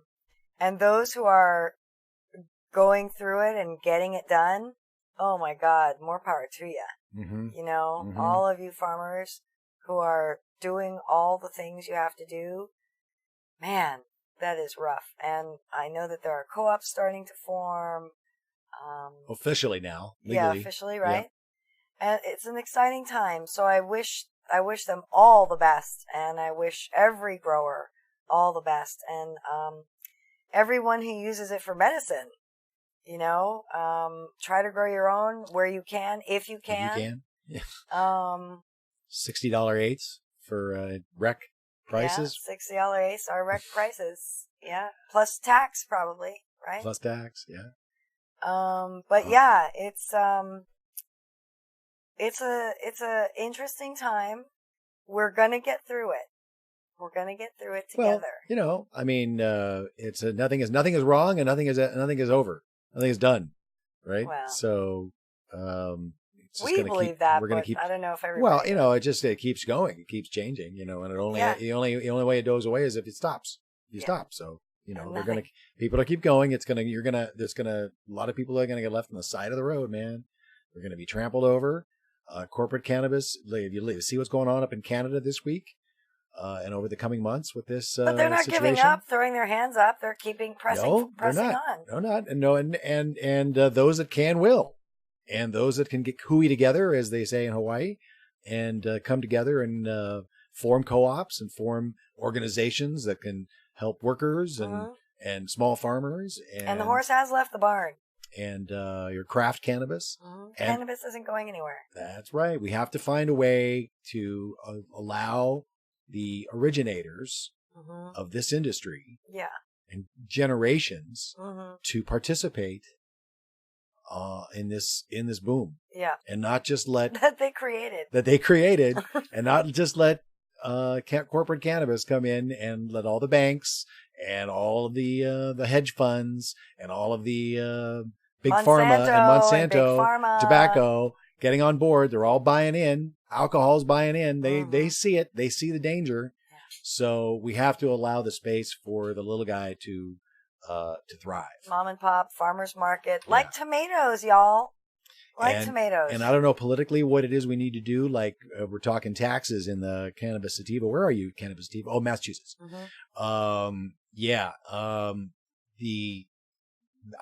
Tax break, maybe a tax moratorium. You know, they're trying to get people into the shops, and they're not going. They're not going, as we saw in that story. And they're destroying the industry on top of it. So something needs to change, and we're going to help change it here at Reefer Revolution Live. That's right, with you. With you. And I've got one more story to play, but we're going to say our due right now because it is getting late, Bonnie Lee, at 9 o'clock on the East Coast. It's late. It's 7:23. And it's 7:23. We've been here for a good 3 hours. And We've enjoyed your company as we do every Sunday in the chat as we go through the week's news around the country. And the world. And the world, indeed. A lot of exciting, very exciting things happening in California and Canada, across the country, really, in every state. Cannabis is on the top of the list and will be this year and next year. And as all of these candidates come out, it's going to be, where are you on cannabis? Where are you on cannabis? So we'll keep an eye on that as we do all the time. We're going to keep an eye on the news. And don't just take yes for an answer. Press them on their cannabis knowledge. True story. And their understanding of the nuance of the cannabis space. Do they understand about sun-grown? Press them. That came up today. That's right. All these new terms are coming up. We have, when you go into your dispensary and you're paying $60 eighths and paying that tax, ask, hey, is this sun-grown or is this organic? This organic sun-grown? Ask these questions. I bet it's not in Massachusetts. Is this a equity? Is this a female-owned company? Is this a minority-owned company? Another good question. You can ask these questions. And when you ask these questions, it sends ripples across the space. And it makes space for everyone to rise together. Absolutely. As well as we're trying to raise up cannabis media, all the new cannabis media that's coming on board and bringing these stories that should be told to the people that want to hear them, need to hear them. That's right. One of those is Green Bee Life. And Grow Sisters. Grow Sisters, of course, we're talking about today, but we're going to go out with this. We're going to go out with this last video tonight. Thanks everybody for watching. This is from Green Bee Life. Just came out this week. They were at talking about a Women in Cannabis far out. conference. Hey, Tara Lee, go check out Tara Lee when we're done. Oh, Tara Lee's going live? Yeah, Tara Lee has been filming at the Science of Regenerative Cannabis Conference in BC all weekend. Oh, fantastic. What's Tara's channel, guys? If you could please tell us. I think I'm subscribed. Oh, good. But I'll find it. All right, great. But if somebody knows it, drop it in there. Cool. As we go out on this video from Green Bee Life, talking to a mover and a shaker and the face of cannabis. Thanks everybody for watching. We love you guys. We'll see you next week. I wear these earrings all over the place. They're cannabis earrings. I wear lots of different cannabis jewelry. I wear cannabis socks. Free the plant, because free the people. I want people to know that I'm the face of cannabis. Hey, Maria Calabrese here. So what did you think of the panel? Oh my God, amazing. Right? Great to see such dynamic, diverse, incredible group of entire room of women. Right? And not just women. Yeah. And it was the room, not just the panel. Yeah. You're amazing. I enjoyed meeting you. Thank you so much, and I you. Yeah, and you're doing a show yourself. You're producing the show. Yeah, my husband and I do a YouTube chat show called Reefer Revolution live on Sundays at 4:20. We talk about blunt commentary on mainstream media coverage of cannabis and the politics of pot. But we're also in development for a film called Last Resort. About a Hollywood couple whose life is shelved when her mother is suddenly diagnosed with Alzheimer's disease, and their last resort is to open illegal boarding care for old stoners on a California cannabis farm. If only that was fiction. I mean, I know it's fiction, but there's a lot of real stories out there like that. And One of my big questions was, we keep hearing over and over, we need education, we need organization, we need the outreach, the advocacy, the way that we're going to break down the barriers and the stigma, and the way that that's going to influence the correct rules and regulations is through inspiring, empowering conversation. Yeah. But there's people, the reality is, who are afraid to talk about it on social media. Or to come out of the closet. So this is where the media has responsibility and the type of content that you're talking about. Yes. Quality content that shows the multifacets of different people who use cannabis. It isn't just your stereotypical, the old Cheech and Chong coming out of the van full of smoke. Sure, of course that exists. That's part of it. It's a multifaceted plant. It's a multifaceted plant with a multifaceted audience. Huge. And there's people who use it, we don't need subject matter about just abusing it. That doesn't help the cause. Absolutely not. The fastest growing demographic using cannabis are people over 50. Yeah, the baby boomers. And that's the truth.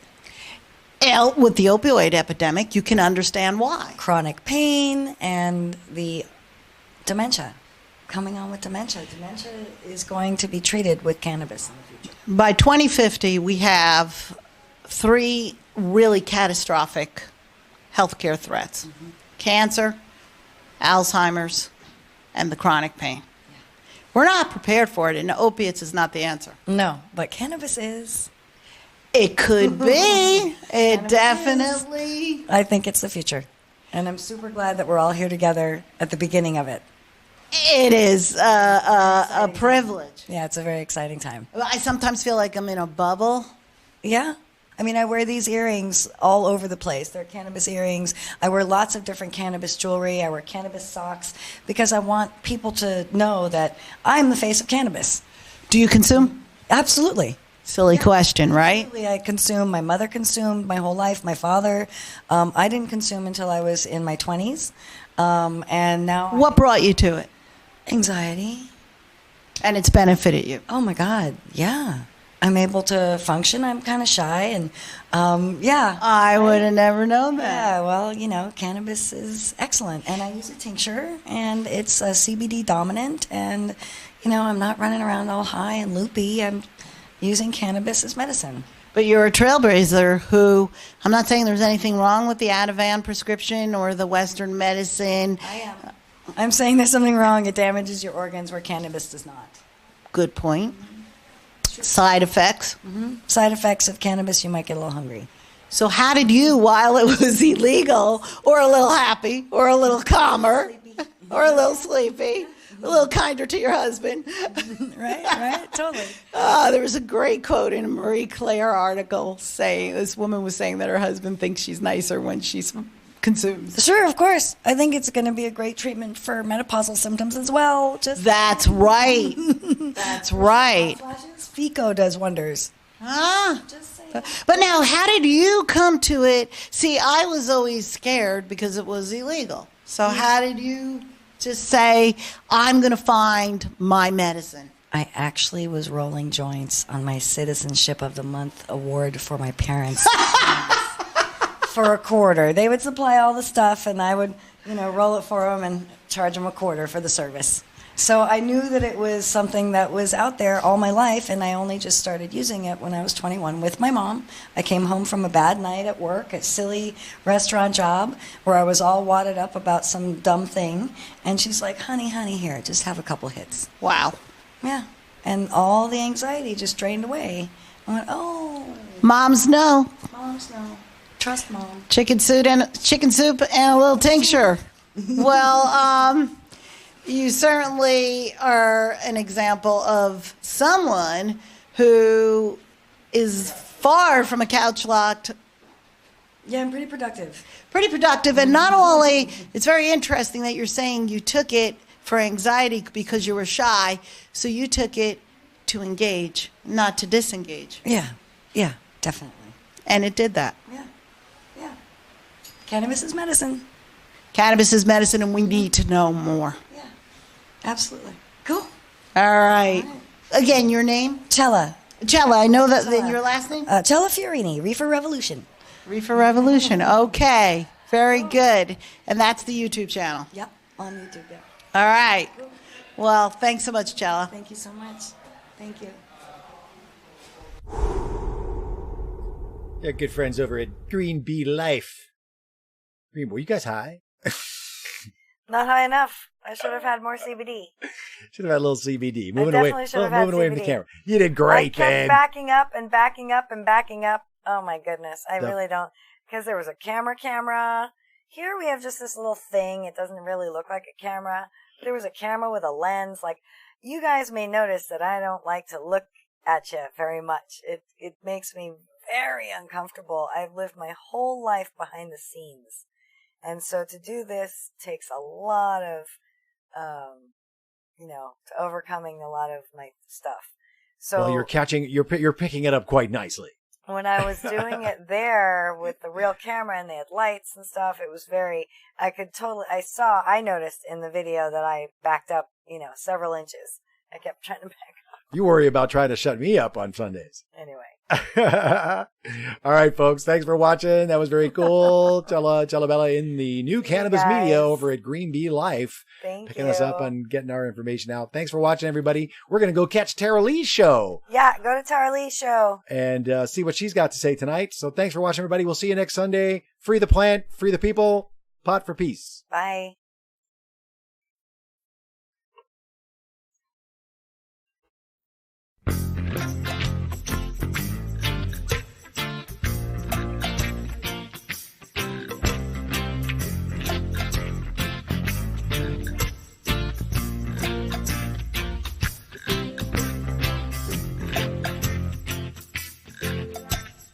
Murderers keep murdering, the churches keep a-burning, the rapists keep a-raping, and the tide ain't turning. Uncle Sam, for all your power, things get worse every hour. It seems to me your energies are wasted, chasing my friends and me. Uncle Sam, leave us pot smokers alone. Uncle Sam, leave us pot smokers alone. The terrorists keep terrorizing, our leaders keep a-lying, the haters keep a-hating, and the planet's dying. Do what's proper, call off your dogs and your helicopters. The problems of society were not caused by my friends and me. So hey, Uncle Sam, hey there, Uncle Sam, leave us pot smokers alone. Uncle Sam, leave us pot smokers alone. How many innocent people gonna be imprisoned? We just peace and love, street pop and brotherhood freaks. A touch of Mother Nature never made nobody violent, never made nobody hate nobody or break nobody's peace. It's never been shown to be harmful. Don't you tell me no lies with your caffeine, codeine, nicotine eyes. The cannabis man is just recent, just since 1938 to relegalize it, realize it. You made a big mistake. Hey, Uncle Sam, hey there, Uncle Sam, leave us pot smokers alone. Uncle Sam, leave us pot smokers alone. Uncle Sam, leave us pot smokers alone. Leave us pot smokers alone.